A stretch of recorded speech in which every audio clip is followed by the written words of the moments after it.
கிறிஸ்து இயேசுவுக்குள் மிகவும் பிரியமான அருமையான அன்பு பரிசுத்த சகோதர சகோதரிகளே, உங்கள் யாவருக்கும் நம்முடைய பரலோகத்தின் பிதாவாகிய தேவனுடைய மகிமையும் பரிசுத்தமும் நிறைந்த அவருடைய நல் நாமத்தினாலும் ஆண்டவராகிய இயேசு கிறிஸ்துவனுடைய ஈடு இணையற்ற அவருடைய புண்ணிய நாமத்தினாலும் உங்கள் யாவருக்கும் கிருபையும் சமாதானமும் உண்டாவதாக என்கின்ற அன்பையும் வாழ்த்துக்களையும் நான் கூறிக்கொள்கிறேன்.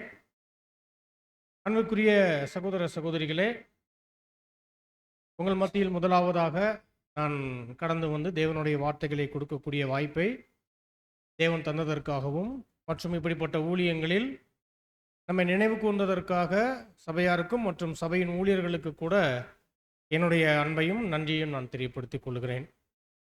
அதோடு என்னுடைய தனிப்பட்ட அன்பு மற்றும் நான் சார்ந்திருக்கும் திண்டுக்கல் சபையாரனுடைய அன்பையும் கூட உங்கள் மத்தியில் நான் தெரியப்படுத்தி.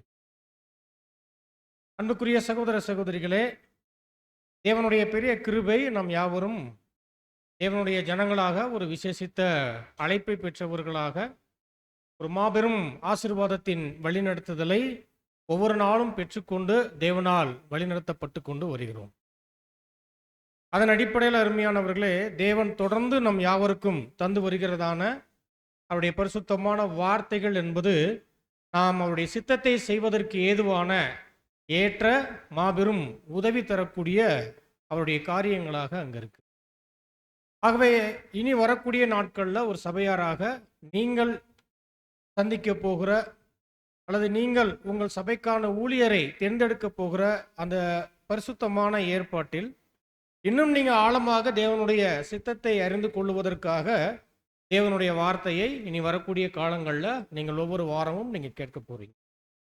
அதில் இது முதலாவது வாரமாக இருக்கிறதுனால அருமையானவர்களே, இந்த பாடத்தை ரொம்ப யதார்த்தமாகவும் அதே சமயத்தில் தேவனுடைய திட்டத்தில் தேவன் எப்படியாக அவருடைய காரியங்களில் தேவன் பயன்படுத்தக்கூடிய அவருடைய ஏற்பாட்டில் அவருடைய ஊழியங்களில் அவர் பயன்படுத்தக்கூடிய பாத்திரங்களை தேவன் எப்படியாக அவர் உருவாக்கக்கூடியவராக அங்கு இருக்கிறார், தேவனுடைய திட்டம் எப்படி இருக்கு என்கின்ற இந்த காரியங்களை புரிந்து கொள்ளும்போது நாம் சந்திக்க போகிற தேர்தல் அதை நம்ம ஒரு தெய்வீக தன்மையில பார்ப்பதற்கு அது பெரிய உதவியாக அங்கு இருக்கும். ஏனென்றால் அருமையானவர்களே, சகோதரர் ரசல் அவர்கள் நமக்கு எழுதும்போது ஒழுங்குமுறையினுடைய புஸ்தகத்தில் நீங்க பார்த்தீங்கன்னா தெரியும், தேர்தலை ரொம்ப பயபக்தியோடு நம்ம எதிர்கொள்ள வேண்டும் என்று அவர் நமக்கு சொல்லுகிறார். ஆகவே தேர்தலை நம்ம மாம்சத்தின் அடிப்படையில் நம்மளுடைய சொந்த பார்வையால் நம்ம பார்த்து விடாதபடிக்கு அதை தெய்வீக ஏற்பாடு என்கின்ற அந்த தெய்வீக பார்வையை நம்ம பார்க்கக்கூடியவர்களாக அங்கே இருக்கும். சரி, அதன் அடிப்படையில் தான் இந்த தலைப்பு, தேர்தலை தெய்வீக ஏற்பாட்டின் அடிப்படையில் புரிந்து கொள்ளுதல் என்கின்ற இந்த தலைப்பை நம்ம. சரி, அருமையான சகோதர சகோதரிகளே, பாருங்க, தேவனுடைய திட்டத்தில் அவருடைய ஏற்பாடுகள் பொதுவாக எப்படி இருக்கு என்று பார்க்கும்போது நாம வேதத்தை திறந்து படிக்கும்போது வேதத்தில் விசேஷமாக மாம்சீக இஸ்ரேல் ஜனங்களினுடைய காரியங்கள் நமக்கு பிரதானமாக நம்ம அறிந்து கொள்ள முடியும். தேவனால் தெரிந்து கொள்ளப்பட்ட ஜனங்கள், தேவனுடைய ஜாதி என்று நம்ம பார்க்கிறோம், அவருடைய சொந்த ஜனங்கள் என்று நம்ம கவனிக்கும். ஆகவே இந்த ஜனங்களை தேவன் வெறுமனே தெரிந்து கொண்டு வெறுமனே நடத்தக்கூடியவராக இல்லாமல் தேவன் ஒரு அருமையான ஏற்பாட்டின் அடிப்படையில் இந்த இஸ்ரேல் ஜனங்களை அவர் வழிநடத்தக்கூடியவராக அங்க இருந்தார். மாம்சீக இஸ்ரேல் ஜனங்களையே அந்த சராசரத்தை வழிநடத்தக்கூடிய தேவன் தம்மால் தெரிந்து கொள்ளப்பட்ட மாம்சீக இஸ்ரேல் ஜனங்களை வழிநடத்துவதற்கு ரொம்ப அருமையான அவருடைய காரியத்தை அவர் வைத்திருக்கக்கூடியவராக அங்க இருந்தார். அதன் அடிப்படையில் நம்ம பார்க்கும்போது பாருங்க, மாம்சீக இஸ்ரேல் ஜனங்கள் வாக்குத்தத்தத்தின் அடிப்படையில் என்ன பண்ணப்பட்டவங்க, தேவனால் தெரிந்து கொள்ளப்பட்ட ஜனங்கள் அவங்க. சரிங்களா? ஆபிரகாமுக்கு வாக்குத்தத்தம் பண்ணப்பட்டு அதன் வழியாக ஈசாக்கு மற்றும் யாக்கோபினுடைய சந்ததியை நம்முடைய சொந்த ஜனமாக அவர் என்ன பண்றாருன்னா அவர் ஏற்றுக்கொள்கிறார் அவர் என்று நம்ம கவனிக்கிறோம். ஆகவே அருமையான சகோதர சகோதரிகளே, இந்த ஜனங்கள் ஏறத்தாழ அவர்கள் எகிப்தில் அடிமைத்தனத்தில் இருந்த விஷயங்களும் நமக்கு தெரியும். அவர்கள் அடிமைத்தனத்தில் இருந்து அவர்களை தேவன் விடுவித்த பிற்பாடு அவர்கள் ரொம்ப ஆச்சரியமான வகையில் அவர்கள் வழிநடத்தப்பட்ட காலங்கள் நன்கு நம்ம கவனிக்கும் போது அது வெறுமனே தேவன் அவர் ஒவ்வொரு சமயங்களையும் ஒவ்வொருவரையும் கொண்டு அவர் நடத்தல. இந்த ஜனங்களை அடிமைத்தனத்திலிருந்து விடுதலை பண்ணுவதற்கு முன்னமே அந்த ஜனங்களுக்கான தலைவனை தேவன் ரொம்ப நேர்த்தியாக அவர் உருவாக்கினார். அப்போ தேவனுடைய ஏற்பாட்டில் நம்ம கவனிக்கும் போது அவருடைய ஜனங்களை வழிநடத்துவதற்கு வெறுமனே தேவன் ஒரு பொதுவான தகுதியை பார்க்காமல் ஒரு விசேஷித்த தகுதி உடையவராக இருக்க வேண்டும் என்று அந்த தகுதிக்காகவே ஒரு நீண்ட காலங்கள் அவர் எடுத்துக்கொண்டார். 1 வருஷம் 2 வருஷம்லாம் இல்லை, ஏறத்தாழ 80 வருடங்கள் எடுத்தார் ஒரு தலைவனை உருவாக்குவதற்கு, மாம்சீக இஸ்ரேல் ஜனங்களை வழிநடத்துவதற்கு. அதன் அடிப்படையில் கவனிக்கும் போது மாம்சீக இஸ்ரேல் ஜனங்கள் தேவனுக்கு ரொம்ப முக்கியம். அப்போ அதைவிட சுவிசேஷ யுகத்தினுடைய சபை ஜனங்களாகிய நீங்களும் நானும் இன்னும் விசேஷம் நீங்களும் நானும். அப்போ நம்மளுடைய நடத்துதல்ல தேவனுடைய திட்டம் எப்படி இருக்கும், தேவன் என்ன மாதிரியான ஏற்பாடுகள், எப்படிப்பட்ட பார்வை, பராமரிப்பு, பாதுகாப்பு, இதெல்லாம் தேவன் எப்படி வைத்திருப்பார், இதெல்லாம் பார்க்கும்போது அருமையானவர்களே தேவன் எவ்வளவு நல்லவரும் எவ்வளவு ஞானமுடையவருமாக இருக்கிறார் என்பதை நாம் புரிந்து கொள்ள முடியும். அதன் அடிப்படையில் கவனிக்கும் போது பாருங்க, இந்த ஜனங்களை அடிமைத்தனத்திலிருந்து மாம்சீக இஸ்ரேல் ஜனங்களை விடுதலை பண்ணுவதற்கு முன் அந்த விடுதலை முதலாவது அந்த ஜனங்களை வழிநடத்த போகிற ஏற்பாட்டில் ஒரு நல்ல ஒரு தலைவனை கொடுக்கணும். தேவன் தெரிந்து கொண்ட பாத்திரம் மோசே என்று நமக்கு தெரியும். ஆனால் ஏன் தேவன் இவ்வளவு காலங்கள் எடுத்துக்கொண்டார் அந்த ஒரு தலைவனை உருவாக்குவதற்கு? என்னைக்காவது நம்ம யோசிச்சிருக்கிறோமா? என்ன காரணத்திற்காக இவ்வளவு காலங்கள் எடுத்துக்கொண்டார்? இதுல 2 பாகங்கள். அவருடைய ஒட்டுமொத்த வயது 120 வயது. யாருக்கு? மோசே மரிக்கும் போது அவருடைய வயது 120. சரிங்களா? இதுல முதல் 40 வருடம் அவர் எங்க இருக்கிறார்? பார்வோனின் அரண்மனையில் இருக்கிறார். அப்ப பார்வோனின் அரண்மனையினுடைய ஏற்பாடு எதற்காக அப்படின்னா, தேவன் தரப்போகிற தலைவன் ஒரு ஞானமற்றவராக, ஒரு புரிதல் இல்லாதவராக, அல்லது எந்த ஒரு வகையான தெய்வீக காரியத்தினுடைய ஒரு ஏற்பாடை அவர் அறிந்து கொள்வதற்கு சிரமப்படக்கூடியவராக இல்லாதபடிக்கு நன்கு அறிவுள்ள சகல சாஸ்திரங்களையும் கற்று தேர்ந்த ஒருவராக இருப்பதற்கு தேவன் அவரை எங்க வச்சாத்தான் அது கிடைக்கும்? பார்வோனின் அரண்மனையில வைத்தாத்தான் அது கிடைக்கும். அதனால அவர் பார்வோனின் அரண்மனையில ஏறத்தாழ 40 வருடங்கள் அவர் எதை பெற்றுக்கொண்டார்? சகல வகையான சாஸ்திரங்கள். சாஸ்திரம்னா என்ன அர்த்தம்? இன்னைக்கு நாம சொல்லக்கூடிய சடங்கு சம்பிரதாயம் சாஸ்திரம், அந்த சாஸ்திரம் இல்லை. பொதுவா தமிழ்ல அந்த சாஸ்திரம் என்று சொல்லும்போது இன்னைக்கு நாம ஒரு படிப்புல கிராஜுவேட் டிகிரி என்று சொல்றோம் இல்லைங்களா?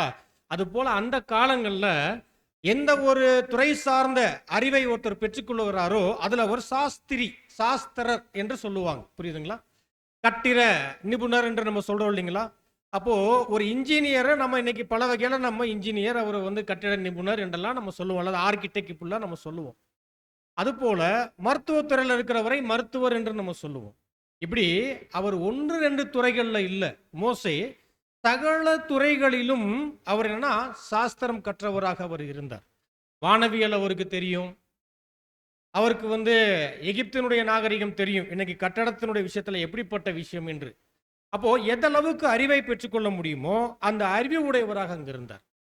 ஓகே, ஒரு அறிவு இருந்தா என்ன, போதுமான அளவுக்கு எதை நடத்த முடியும், ஜனங்களை நடத்த முடியும் என்று தேவன் உடனடியாக என்ன பண்ணலன்னா, நீங்க வெளியில போகும்போதே ஜனங்களையும் கூட்டிட்டு போயிருங்க என்று சொல்லாமல் மாறாக அவர் இவரை தனியா 40 வருஷம் வனாந்தரத்துக்கு அனுப்புறார். ஏன், என்ன காரணம் அப்படின்னா, ஒருவேளை இவர் நல்ல அறிவை பெற்றுக்கொண்டார் என்று தேவன் உடனடியாக ஜனங்களை அனுப்பிச்சிருந்தா, இஸ்ரேல் ஜனங்கள் யாரு? இஸ்ரேல் ஜனங்கள் எப்படிப்பட்டவங்க அப்படின்னா, அவங்க செங்கடலை கடந்த உடனே தேவனை துதிக்கிறாங்க, ஆராதிக்கிறாங்க, பாடுறாங்க, தங்களை ஒப்பு கொடுக்கிறாங்க. நீங்க சொல்லுகிறபடி எல்லாம் நாங்கள் செய்வோம் என்று என்ன பண்றாங்கன்னா அவங்க வாக்களிக்கிறாங்க தேவன் கிட்ட. ஆனா சொன்ன கணத்துல என்ன பண்றாங்கன்னா அதை மறந்து செயல்பட ஆரம்பிக்கிறாங்க. தேவன் நடத்தின விதம், தேவன் அவர்களை விடுவித்த விதம், அவங்க ஆச்சரியமாக அவர்கள் சுதந்திரத்தை அடைந்த அந்த ஏற்பாடுகள், இதையெல்லாம் கண் முன்னாடி அவங்களுடைய சொந்த கண்களில் பார்த்தும் கூட தேவனுடைய மகிமை மகத்துவங்களை மறந்து முரட்டாட்டம் பண்ணாங்க. இப்ப முரட்டாட்டம் பண்ணக்கூடிய இடத்துல இப்ப மோசே தலைவனாக இருக்கிறாருன்னா மோசே என்ன பண்ணிருப்பார் தெரியுங்களா? முதல் துவக்கத்திலேயே மோசேக்கு இந்த ஒரு பொறுப்பை கொடுத்திருந்தா, ஏன்னா ஆல்ரெடி அவர் கோபப்பட்டு என்ன பண்ணியிருக்கிறார்? அவர் ஒரு கொலை பண்ணியிருக்கிறார். அப்போ இஸ்ரேல் ஜனங்களை வழிநடத்தக்கூடிய விஷயத்துல கானானுக்கு பக்கத்துல வரும்போது ஏறத்தாழ மோசையும் அவரை சார்ந்தவங்க குறிப்பிட்ட பேர் தான் இருந்திருப்பாங்க. எல்லாத்தையும் மோசையே என்ன பண்ணியிருப்பார்? ஏன்னா அவர் பயங்கரமான கோபம் அவருக்கு வரும். பயங்கரமான ஒரு கோபமுடையவராக இருந்ததுனால இப்போ குணங்கள் விஷயத்துல அவர் என்ன, குணங்களின் விஷயத்துல இப்படியாக தம்முடைய ஜனங்களை ஒப்பு கொடுத்தா இவரே என்ன பண்ணிடுவார்? இல்லாமல் பண்ணிடுவார். அப்போ அறிவு மாத்திரம் போதாது, ரொம்ப முக்கியமாக குணலட்சணங்கள் ரொம்ப அவசியம் என்பதை தேவன் என்ன பண்றாருன்னா அதை கற்றுக் கொடுப்பதற்கு மோசேக்கு அடுத்த 40 வருஷம். அப்ப இரண்டாவது 40 வருஷத்துல அவர் எதை கற்றுக்கொண்டார்? முழுவதுமான ஒரு தலைவனுக்கே உண்டான ரொம்ப முக்கியமாக வேதமும் நம்முடைய 7ஆம் தூதன் அவர்கள் 6th வால்யூம்ல கொடுக்கக்கூடிய வார்த்தை தாழ்மை, சாந்தம், பொறுமை, இது எல்லாமே நிரம்ப பெற்றவராக இருந்தார். யார்? மோசே. அவரை பத்தி சாட்சி வேதம் என்ன சொல்லுது அப்படின்னா, மோசையை போல சாந்த குணம் உள்ளவன் எங்கும் இல்லை. இப்ப இந்த ஜனங்கள் எவ்வளவோ முரட்டாட்டம் பண்றாங்க, மோசேக்கு எதிராக எழும்புறாங்க. ஒரு இடத்துல கூட மோசே இந்த ஜனங்களுக்கு எதிராக என்ன பண்ணல? அவர் எழும்பவே கிடையாது, எழும்பவே இல்லை. இந்த ஜனங்களுக்கு விரோதமா எழும்பல, அவங்களுக்கு எதிராக சதித்திட்டம் பண்ணல, அல்லது அவர்களை கவிழ்க்கும்படியாக அவர்களை விட்டுட்டு போகல, எதுவுமே செய்யல. அவர் தேவனுடைய கரத்தில் பெற்றுக்கொண்ட அந்த ஒரு ஊழியத்தை அவருடைய அறிவின்படியும் மற்றும் அவருடைய அடைந்திருந்த குண லட்சணத்தின் அடிப்படையில ரொம்ப நேர்த்தியாக என்ன பண்ணினார்? அந்த ஜனங்களை கானானின் எல்லை வரை அவர் வழிநடத்தினார் என்கின்ற இந்த காரியத்தை நம்ம பார்க்க முடியும்.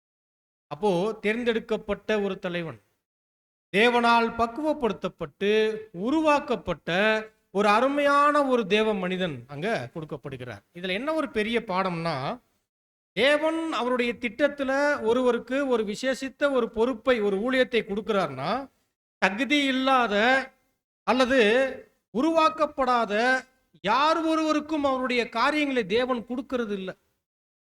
சாதாரணமாக தெய்வீக காரியங்களை, ஒரு ஊழியங்களை தேவ ஏற்பாட்டில் ஒருவர் பெற்றுக்கொள்ள முடியாது. அதற்கே உரிய தகுதி ரொம்ப முக்கியமான ஒரு விஷயம்.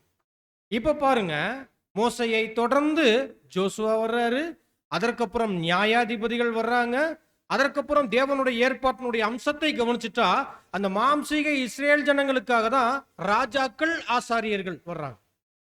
ராஜாக்கள் ஆசாரியர்கள் ரொம்ப மாபெரும் பெரிய ஒரு விசேஷித்த ஏற்பாடு தேவனுடைய திட்டத்துல. ஏன்னா ராஜாக்கள் என்ன பண்ணணும்னா இஸ்ரேல் ஜனங்களை பாதுகாக்கக்கூடிய வேலைகளை செய்வாங்க, ஆசாரியர்கள் ஜனங்களை தேவன்கிட்ட நடத்தக்கூடிய வேலைகளை செய்வாங்க. 2 மாபெரும் ஏற்பாடு அங்க இருந்துச்சு. இதன் அடிப்படையில தான் தேவன் தன்னுடைய ஜனங்களுக்கான ஏற்பாடை வைத்திருந்தார். எவ்வளவு பெரிய பொறுப்பு, எவ்வளவு பெரிய பொறுப்பு. இப்ப பாருங்க, ஒரு வசனம் பாருங்க, 1 பேதுரு 2ஆம் அதிகாரம் 9வது வசனம் என்ன நமக்கு சொல்லுது? வாசிக்கலாம். 1 பேதுரு 2ஆம் அதிகாரம் 9ஆம் வசனம், நீங்களோ உங்களை அந்தகாரத்தினின்று தம்முடைய ஆச்சரியமான ஒளியின் இடத்திற்கு வரவழைத்தவருடைய புண்ணியங்களை அறிவிக்கும்படிக்கு தெரிந்து கொள்ளப்பட்ட சந்ததியாயும் ராஜரீகமான ஆசாரிய கூட்டமாயும் பரிசுத்த ஜாதியாயும் அவருக்கு சொந்தமான ஜனமாயும் இருக்கிறீர்கள். இப்போ பாருங்க, ராஜாக்கள் ஆசாரியர்கள் தேவனுடைய திட்டத்துல தனித்தனியா இருந்தாங்க. ஒரு ராஜா ஆசாரியன் வேலை செய்ய முடியாது, ஒரு ஆசாரியன் ராஜாக்களின் வேலை செய்ய முடியாது. ஆனா 2மே தேவனுடைய ஜனங்களுக்காக தேவனால் ஏற்படுத்தப்பட்ட ஏற்பாடு. ஆனா இந்த சுவிசேஷ யுகத்தினுடைய அழைப்பில் காணப்படக்கூடிய தேவனுடைய ஜனங்களுக்கு என்ன பேர் சொல்லப்படுகிறது? ராஜரீக ஆசாரியர்கள். 2மே நாமத்தான், ராஜாக்களும் நாமத்தான், ஆசாரியர்களும் நாமத்தான். அப்படின்னா இது ஏதோ நம்மளை மகிழ்விப்பதற்காக, நம்ம சந்தோஷப்படுவதற்காக தேவனால் சொல்லப்படக்கூடிய வார்த்தை அல்ல.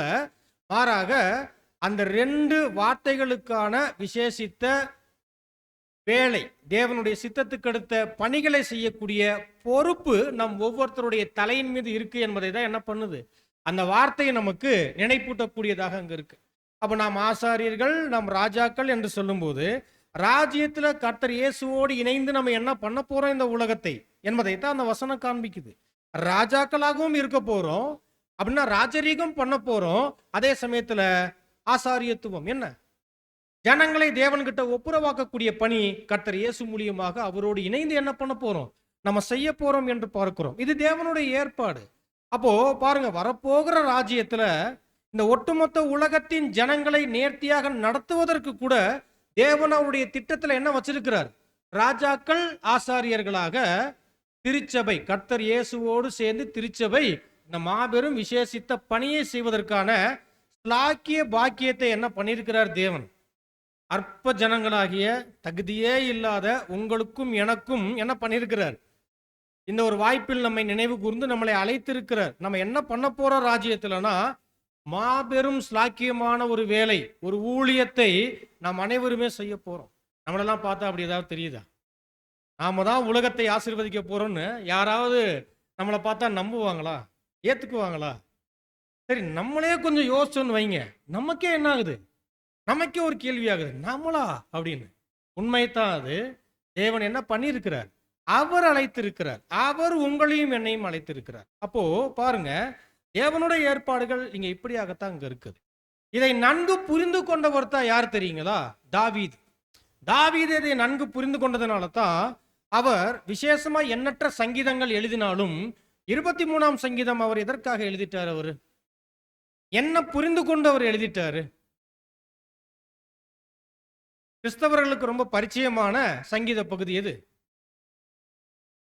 சங்கீதம் 23. மனப்பாடமா சொல்லக்கூடியவங்க இருக்கிறாங்க, சிறு பிள்ளைகளுக்கு கற்றுக் கொடுப்பாங்க, ஓகே. ஆனால் தாவீது ஃபியூச்சர்ல வரப்போகிற சுவிசேஷ யுகத்தின் ஜனங்கள் மனப்பாடமா இந்த ஒரு அதிகாரத்தை சொல்லணும்னு சொல்லிட்டாரா, அதுக்காக எழுதி வச்சுட்டாரா? இல்ல, அவர் என்ன புரிந்து கொண்டு அவர் எழுதினார் என்பது முக்கியம். சங்கீதம் ஆரம்பிக்கும் போதே என்ன ஆரம்பிக்குது, இந்த இடத்துல கர்த்தர் என்பது யாரு, யெகோவா தேவன். அப்படின்னா நம்முடைய பரலோகத்தின் பிதா அவர் என்னவாக இருக்கிறார், அவர் பரம மேய்ப்பராக இருக்கிறார். அப்ப அந்த மேய்ப்பன்ற வார்த்தை வருதா அப்படின்னா அவர் மேய்க்கிறார். மேய்க்கிறார்னா என்ன அர்த்தம், நடத்துகிறார், கண்டக்ட், நடத்தக்கூடியவராக அவர் இருக்கிறார். எதை, சகல சிருஷ்டிகளையும். விசேஷமாக இந்த பூமியே தேவனுடைய ஏற்பாட்டுக்கு எதிராக இருக்கும்போது தேவன் அப்படியே விட்டுவிடாமல் பாவம், சாபம், மரணம் நிறைந்திருக்கக்கூடிய இந்த மனுக்குலத்தை கூட தேவன் என்ன பண்றார், அவர் நடத்தக்கூடியவராக அங்க இருக்கிறார். ஒருவரையும் விடுறதில்லை. தன்னுடைய சிருஷ்டிகளை எப்படியாக நடத்தணும், என்ன வகையில நடத்தணும், என்ன ஏற்பாட்டின் அடிப்படையில் நடத்தணும் என்பதை தேவன் நேர்த்தியாக என்ன செய்கிறார் என்றால் அவர் செய்து கொண்டிருக்கிறார், அவர் நடத்தி கொண்டிருக்கிறார் என்கின்ற ஒரு காரியத்தை பார்க்கிறோம். இது மட்டும் இல்ல, தாவீது பெர்சனலா உணர்ந்தார், ரொம்ப பெர்சனலா உணர்ந்தார். அதனால தான் அவர் ஒரு மேய்ப்பனாக இருந்து என்ன பண்றார்னா அந்த சங்கீதத்தை பேசுறார். ஏன்னா அவர் மேய்ப்பன், அவர் நிலையில இருந்து அவர் பேசுறார். இந்த ரொம்ப அற்புதமான சங்கீதம். இது பல்வேறு கோணங்கள்ல பார்க்க வேண்டிய சங்கீதம். இது தனி சப்ஜெக்ட். பட் இதனுடைய தேர்தல் சம்பந்தமாக இதை நம்ம பார்க்கும்போது பிதாவாகிய தேவன் அவர் பரம மேய்ப்பனாக 6th வால்யூம்ல சகோதரர் ரசல் அவர்கள் எழுதும்போது மாபெரும் மேய்ப்பனாக பரலோகத்தின் பிதா இருக்கிறார் என்று சகோதரர் நமக்கு அங்க குறிப்பிடுவார். அப்போ பிதா என்னை எப்படி நடத்துகிறார் அல்லது அவருடைய ஜனங்களை எப்படி நடத்துகிறார் என்பதை தாவீது பேசிக்கிட்டு இருக்கிறார். இதை நம்ம எப்படி புரிஞ்சுக்கலாம்னா, தாவீதை வைத்துத்தான் நம்ம தேவனை புரிந்து கொள்ள முடியும். தாவீது தன்னுடைய ஆடுகளின் மீது எப்படிப்பட்ட பாதுகாப்பு, பராமரிப்பு உடையவர் அப்படின்றதெல்லாம் அந்த சங்கீதத்தில் இருக்கும். அப்போ தன்னுடைய ஆடுகளுக்கு தான் நல்ல மேய்ப்பனாக இருக்கிறேன், அதே போல நானே ஒரு ஆடாக இருக்கிறேன், என் தேவன் என்னை எப்படி மேய்க்கிறார் என்பதை இரண்டையும் கலந்து தான் என்ன பண்றார், அந்த சங்கீதத்தை அவர் பாடிக்கிட்டு இருக்கிறார். அந்த சங்கீதத்தை நல்லா கவனிச்சிட்டா பாருங்க, நான் மரண இருளின் பள்ளத்தாக்கில் நடந்தாலும் அப்படின்னா தாவீது தன்னுடைய ஆடுகளை மேய்க்கக்கூடிய அந்த விதம் யார் ஒருவரும் மேய்க்க மாட்டான். ஏன்னா வனாந்தரத்துலலாம் தண்ணி கிடைக்காது, ரொம்ப கஷ்டம், கடினம். அப்போ ரொம்ப ஆபத்தான பகுதிகளில் இவர் தன்னுடைய ஆடுகளுக்காக அதிகாலையிலேயே அவர் எழுந்து என்ன பண்ணிடுவார்னா போய் இதற்கான உணவுகளை தேடி ஆயத்தம் பண்ணி வச்சுட்டு அதற்கப்புறம் அதிகாலையிலேயே அந்த ஆடுகளை என்ன பண்ணுவார்னா அங்க கூட்டிட்டு போய் அந்த உணவுகளை, அந்த தண்ணீரை இதெல்லாம் அவர் கொடுக்கக்கூடியவராக அங்க இருக்கும். சரிங்களா? அது போல தேவன் தன்னுடைய வாழ்க்கையில தன்னை எப்படியெல்லாம் நடத்துகிறார், தன்னை போஷிக்கிறார், தன்னை பாதுகாக்கிறார், ஆபத்துகளுக்கு தன்னை விளக்குகிறார் என்பதையெல்லாம் தான் தன்னுடைய ஆடுகளுக்கு செய்யக்கூடிய விஷயத்தை வைத்து ஒப்பிட்டு அவர் பேசக்கூடியவராக இருக்கிறார். அப்படின்னா தேவன் எப்படிப்பட்டவர் நம்ம உணர முடியும். நம்முடைய வாழ்க்கையில நம்முடைய தேவன் எப்படிப்பட்ட ஏற்பாட்டில் நம்மளை நடத்தி கொண்டிருக்கிறார். ஒவ்வொரு நாளும் விடிந்து ஒவ்வொரு நாளும் அது கடந்து போகும்போது எவ்வளோ பெரிய பாதுகாப்பு, எவ்வளோ பெரிய பராமரிப்பு, எப்படிப்பட்ட ஆச்சரியமான நடத்துதல்கள், ஆலோசனைகள், இதெல்லாம் நம்மளால என்னைக்காவது யோசிச்சிருக்கிறோமா? தேவன் நமக்கு என்ன செய்து கொண்டிருக்கிறார் என்னைக்காவது நம்ம யோசிச்சிருக்கிறோமா? அதையெல்லாம் யோசிச்சவர் தான் தாவீது. நாம யோசிக்கிறது இல்லை. விடிஞ்சா என்ன ஆயிடுவோம், நம்முடைய கடமைகள் அது இது நம்முடைய சிந்தனைகள்ல வந்து அதை பற்றியே சிந்திக்க ஆரம்பிச்சு அந்த நாளையும் முடிச்சிருவோம், அவ்வளவுதான். ஆனால் அப்படி இல்லை. நம் பேர்ல தேவனுடைய வழிநடத்துதல் ஒவ்வொரு நாளும் எப்படி இருக்கு, இன்னும் ஆழமாக தேவனை சார்ந்திருக்கும் போது சின்ன சின்ன விஷயங்கள்ல அவருடைய ஆலோசனைகள், அவருடைய வழி நடத்துதல் எல்லாம் இன்னும் ஆழமாக அங்க இருக்கும் தேவனுடைய பிள்ளைகளுக்கு. அப்படின்னா தேவன் என்னவாக இருக்கிறார்? மேய்ப்பராக அங்க இருக்கு. இப்போ அவருடைய குமாரன் அவரும் என்னதான், அவரும் முதலாம் வருகை வந்தபோது தன்னை என்ன சொல்றார்? பரம மேய்ப்பனால் அனுப்பப்பட்ட நானும் ஒரு மேய்ப்பனாகத்தான் இருக்கிறேன் சொல்றாரா இல்லைங்களா? கர்த்தர் இயேசு கூட யார் அப்படின்னா, கர்த்தர் இயேசு கூட மேய்ப்பராக அங்க இருக்கிறார் என்கின்ற ஒரு காரியத்தை நம்மளால அங்க கவனிக்க முடியும். கர்த்தர் இயேசுவும் ஒரு மேய்ப்பர் தான். ஆனால் அருமையான சகோதர சகோதரிகளே, நாம் நன்கு கவனிக்கும் போது தேவனுடைய விஷயத்துல தேவன் ஒரு பரம மேய்ப்பராக இருக்கிறார் அப்படின்னா, அவருடைய சிருஷ்டிகளின் பேர்ல, அவருடைய ஜனங்களின் பேர்ல எவ்வளவு தேவன் உண்மையுள்ளவராக, அக்கறை உள்ளவராக, அவர் பாசமுடையவராக அங்க இருக்கிறார் என்பது வெளியரங்கமாக நம்மளால அங்க புரிந்து கொள்ள முடியும். இதுல ரொம்ப விசேஷம், அவரால் தெரிந்து கொள்ளப்பட்ட மாம்சீக இஸ்ரேல் ஜனங்கள் அதைவிட மேலான ஒரு நிலையில் ஆவிக்குரிய இஸ்ரேல் ஜனங்களாகிய நீங்களும் நானும். அப்போ இவைகள்ல தேவனுடைய ஏற்பாடு எப்படி இருக்கும், இவர்களின் பேர்ல தேவனுடைய சித்தம் என்னவாக அங்க இருக்கும் என்பதை நம்ம புரிந்து கொள்ளணும். அப்போ தேவன் எப்படி இருக்கிறாரோ அதே போல் தன்னுடைய சிருஷ்டிகளின் பேர்ல, தன்னுடைய ஜனங்களின் பேர்ல தேவனுடைய சித்தத்துக்கான ஊழியத்தை ஒருவர் பெற்றுக்கொள்ளுகிறார் என்றால் தகுதி இல்லாமல் இல்ல, தகுதி உடையவர்களாக அவங்க இருக்கணும். ஏறத்தாழ தேவனுடைய ஆவி உடையவர்களாக, தேவனுடைய பண்பு நிறைந்த குணங்கள் உடையவர்களாக, அந்த சித்தம் திட்டம் நோக்கமுடையவர்களாக அவர்களும் இருக்க வேண்டும் என்பதுதான் என்ன தேவனுடைய காரியமாக அங்க இருக்கு. அதுல சிறந்த உதாரணங்கள் 2 காண்பிக்கப்படுகிறது. தேவனுக்கு ஒரு மிகப்பெரிய ஒரு ஏற்பாட்டுல ஒரு விசேஷித்த ஒரு ஊழியக்காரர் இருக்கிறார். அவர் எப்படி இருக்கணும் என்பதற்கு உதாரணம். இன்னொரு ஊழியக்காரர் இருக்கிறார் எப்படி இருக்கக்கூடாது என்பதற்கு. ரொம்ப எளிமை. ஒன்னு கர்த்தர் இயேசு, இன்னொன்னு லூசிஃபர். கர்த்தர் இயேசு யார் தான்? கர்த்தர் இயேசு தேவனுடைய விசேஷித்த ஊழியக்காரர். தேவனுடைய சித்தத்தை செய்கிற விஷயத்துல கர்த்தர் இயேசு தேவனுடைய குமாரன் தான்.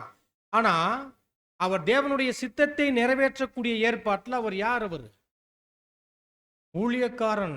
ஊழியக்காரன். இதையும் சகோதரர் ரசல் அவர்கள் ஒழுங்குமுறையின் புஸ்தகத்தில் நீங்க பார்த்தீங்கன்னா ரொம்ப அழகாக அதுக்கு ஒரு தனி பாடமே கொடுத்திருக்கிறார். அப்போ அருமையானவர்களே, கர்த்தர் இயேசு எப்படிப்பட்ட ஊழியக்காரர்? தாழ்மையுள்ள ஊழியக்காரர், தேவனுக்கு கீழ்ப்படிதல் உள்ள ஒரு ஊழியக்காரர், எங்கேயுமே சுயத்தையோ பெருமையவோ எண்ணாத நினைக்காத ஒரு ஊழியக்காரர். தேவன் ஒன்று சொல்லுகிறார் என்றால் அப்படியே அதை ஏற்று அதை நடப்பிக்கக்கூடிய ஒரு அருமையான ஒரு ஊழியக்காரர் தான் யார்? கர்த்தர் இயேசு. அதனால தான் அவரை பற்றி வசனம் நம்ம பார்க்கும்போது தேவத்துவத்தின் பரிபூரணம் எல்லாம் சரீர பிரகாரமாக அவருக்குள் வாசமாய் இருந்தது என்று நம்ம வசனம் பார்க்கிறோம். அப்படின்னா மாம்சத்தில் இருந்த கர்த்தர் இயேசுவை ஒருவர் கவனிக்கும் போது அவர் யாரை வெளிப்படுத்திட்டார்? பிதாவை வெளிப்படுத்திட்டார். பிதாவினுடைய சர்வ குணலட்சணம் யாருக்குள் வெளிப்பட்டுச்சு அப்படின்னா கர்த்தருக்குள் வெளிப்பட்டுச்சு என்பதை நம்மளால அங்க கவனிக்க முடியும்.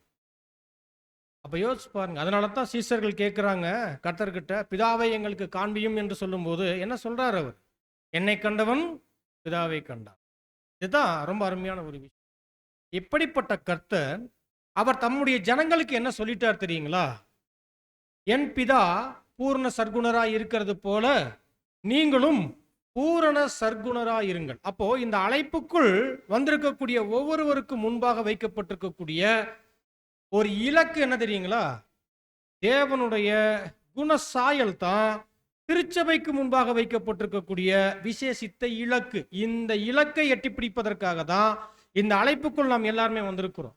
யார் ஒருவரெல்லாம் இந்த இலக்கை அடைகிறார்களோ அவர்கள் எல்லாரும் தேவனால் வைக்கப்பட்டிருக்கக்கூடிய ஆசீர்வாதத்தை, வெகுமதியை பெற்றுக்கொள்ளுவாங்க. இலக்கை அடையாதவர்களுக்கு என்ன இல்லை? பரிசு இல்லை என்கின்ற இந்த ஒரு காரியத்தையும் நம்மளால அங்க கவனிக்க முடியும். அப்போ பாருங்க, அந்த குணலட்சணம் ரொம்ப விசேஷமான ஒரு காரியமாக அங்க இருக்கு என்கின்ற இந்த ஒரு காரியத்தை கூட அருமையானவர்களே நம்ம பார்க்கிறோம். அதற்கு நேர் எதிர்மாறா இன்னொருத்தர் இருக்கிறாரு. அவர் தான் யார்? லூசிஃபர். எப்படி இருக்கக்கூடாது என்பதற்கு ஒரு சிறந்த உதாரணம் தான் யார்? லூசிஃபர். அவர் தன்னைத்தானே நடத்திக்கக்கூடியவர், சுய விருப்பத்தை செய்யக்கூடியவர்.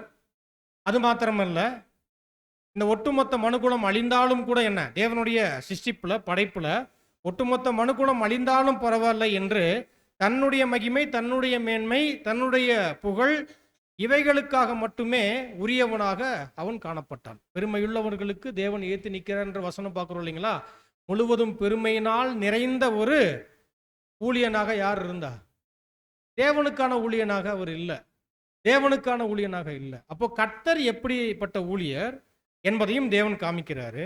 எப்படி நாம இருக்கக்கூடாது என்பதற்கு ஒரு உதாரணம் தான் யாரு?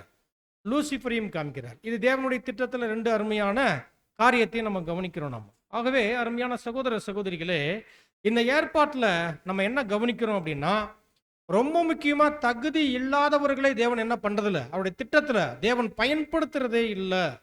உருவாக்கப்படாத எந்த பாத்திரங்களையும் தேவன் அவருடைய ஏற்பாட்டில் தேவன் எந்த பணிகளுக்காக நியமிக்கிறதே இல்லை என்பதை ரீப்ரிண்ட் 1915 என்ன பண்றாருன்னா, சகோதரர் ரசல் அவர்கள் அங்கே நமக்கு ரொம்ப தெளிவாக சொல்றார். ரீப்ரிண்ட் 1915 இந்த காரியங்களை அங்கே சொல்லக்கூடியவராக இருக்கிறார். இன்னும் கவனிக்கும் போது ரீப்ரிண்ட் 2924 என்ன சொல்றாருன்னா, தகுதி இல்லாதவர்கள் எவ்வளவுதான் திறமை உடையவர்களாக இருந்தாலும், தகுதி உள்ளவர்கள், அதாவது தகுதி இல்லாதவர்கள் எவ்வளவுதான் திறமை உடையவர்களாக இருந்தாலும் நாம் அவர்களை தெரிந்தெடுக்க கூடாது. யாருக்கிட்ட சொல்றாரு? சபைக்கு சொல்றாரு. ஏன்னா ஊழியர்களை இந்த இடத்துல யார் தான் தேர்ந்தெடுக்கிறார்? சபைக்கான ஊழியர்களை சபை தான் தேர்ந்தெடுக்கிறாங்க. புரியுதுங்களா? அப்போ இந்த ஏற்பாட்டை கவனிக்கும் போது நமக்கு சொல்லப்படக்கூடிய வார்த்தை, நாம் தேவனை பார்த்து, தேவனுடைய ஏற்பாடை பார்த்து, தேவன் எப்படி ஒரு விசேஷமாக அவருடைய திட்டத்துல அவருடைய ஜனங்களுக்கான ஏற்பாட்டில் ஒரு ஊழியக்காரரை தேர்ந்தெடுக்கிற விஷயத்துல இவ்வளவு அக்கறை உடையவராக இருக்கிறார் என்றால், இப்போ நமக்கு தெரிவிக்கப்படுகிறது, நாம் கூட ஒரு ஊழியக்காரரை என்ன பண்ணணும்?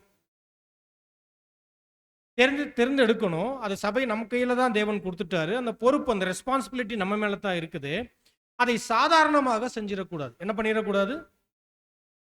ஊழியர்களை தேர்ந்தெடுப்பது சாதாரணமா பண்ணிடக்கூடாது. இந்த சாதாரணமா பண்றதுன்னா என்ன அர்த்தம்? தேவனுடைய சித்தம் அறியாமல், தேவனுடைய விருப்பம் அறியாமல், தேவனுடைய வார்த்தையினுடைய அறிவு இல்லாமல், பரிசுத்த ஆவியினுடைய துணை இல்லாமல், நம்முடைய சுயத்தை விடாமல் நாம ஒருவேளை இந்த வாய்ப்புல பங்கெடுத்து நம்ம செயல்பட்டுட்டோன்னு வைங்களேன், இது தேவனுடைய சித்தத்தை வெளிப்படுத்துவதற்கு பதிலாக அவருடைய சித்தத்துக்கு எதிராக நாங்கள் செயல்படுகிறோம் என்பதற்கான நிலை தான் என்ன இது எல்லாமே. புரியுதுங்களா? அவருடைய சித்தம் தெரியாது அப்படின்னா தேர்தலில் தேவ சித்தம் வெளிப்படுமானா 100%. உண்மையாகவே ஒவ்வொருவரும் தேர்தலில் எதை வெளிப்படுத்தணும்? தேவனுடைய சித்தத்தை வெளிப்படுத்தணும். அப்ப தேவனுடைய சித்தத்தை வெளிப்படுத்தணும் அப்படின்னா அது எப்படி வெளிப்படும் அப்படின்னா, அருமையானவர்களே, தகுதி உள்ளவர்களை நீங்கள் தேர்ந்தெடுக்கும் போது அது தேவ சித்தம் வெளிப்படக்கூடியதாக அங்க இருக்கும். அதனாலதான் ரொம்ப அழகா ரீப்ரிண்ட் 2924 அவர் எழுதுறாரு, தகுதி இல்லாதவர்கள் எவ்வளவுதான் திறமை உள்ளவர்களாக இருந்தாலும் நாம் தேர்ந்தெடுத்து விடக்கூடாது. ஏன்னா சில சமயத்தில் நிறைய டேலண்ட் இருக்கும், திறமைகள் இருக்கும். யாருக்கு? நமக்கு மத்தியில சகோதரர்களுக்கு நிறைய திறமை இருக்கும், நிறைய தாளந்துகள் வச்சிருப்பாங்க. ஆனால் தகுதி இருக்கா? புரியுதுங்களா? அப்ப தகுதி இல்லாமல் திறமை நிறைய அவட்ட இருக்கு, அறிவு இருக்கு, பணம் இருக்கு, நல்ல ஒரு பேர் இருக்கு, அவருக்கு ஒரு அந்தஸ்து இருக்கு. இப்படி எல்லாம் என்ன பண்ணிடக்கூடாது, நம்ம தேர்தலை அணுகிடக்கூடாது. அதே சமயத்துல நமக்கு பிடித்த பிடிக்காத என்கின்ற அடிப்படையிலையும் என்ன பண்ணிடக்கூடாது, நம்ம தேர்தலில் நம்ம இந்த ஒரு பார்வை வச்சிட்டோம் அப்படின்னாலும் அது தேவனுடைய சித்தத்துக்கு எதிராக இப்படி நம்ம செஞ்சிடக்கூடாது என்பதை ரொம்ப அழகாக அங்க சொல்றார். இது மட்டும் சொல்லாமல் பாருங்க, கர்த்தருடைய ஜனங்கள் மத்தியில் ஆவியினால் அபிஷேகம் பண்ணப்பட்டவர்கள் மாத்திரமே எவ்விதத்திலும் தலையானவருடைய வாய்க்கருவிகள் எனவும் பிரதிநிதிகள் எனவும் அடையாளம் கண்டு கொள்ளப்பட வேண்டும். என்னவா? கர்த்தருடைய ஜனங்களுக்கு மத்தியில், நம் மத்தியில தான் இருப்பாங்க. நம்ம மத்தியில யாரும் இல்லாமலாம் இருக்க மாட்டாங்க. நம்ம எல்லாருமே அபிஷேகத்தில் இணைந்திருக்கக்கூடிய ஜனங்கள் தான்.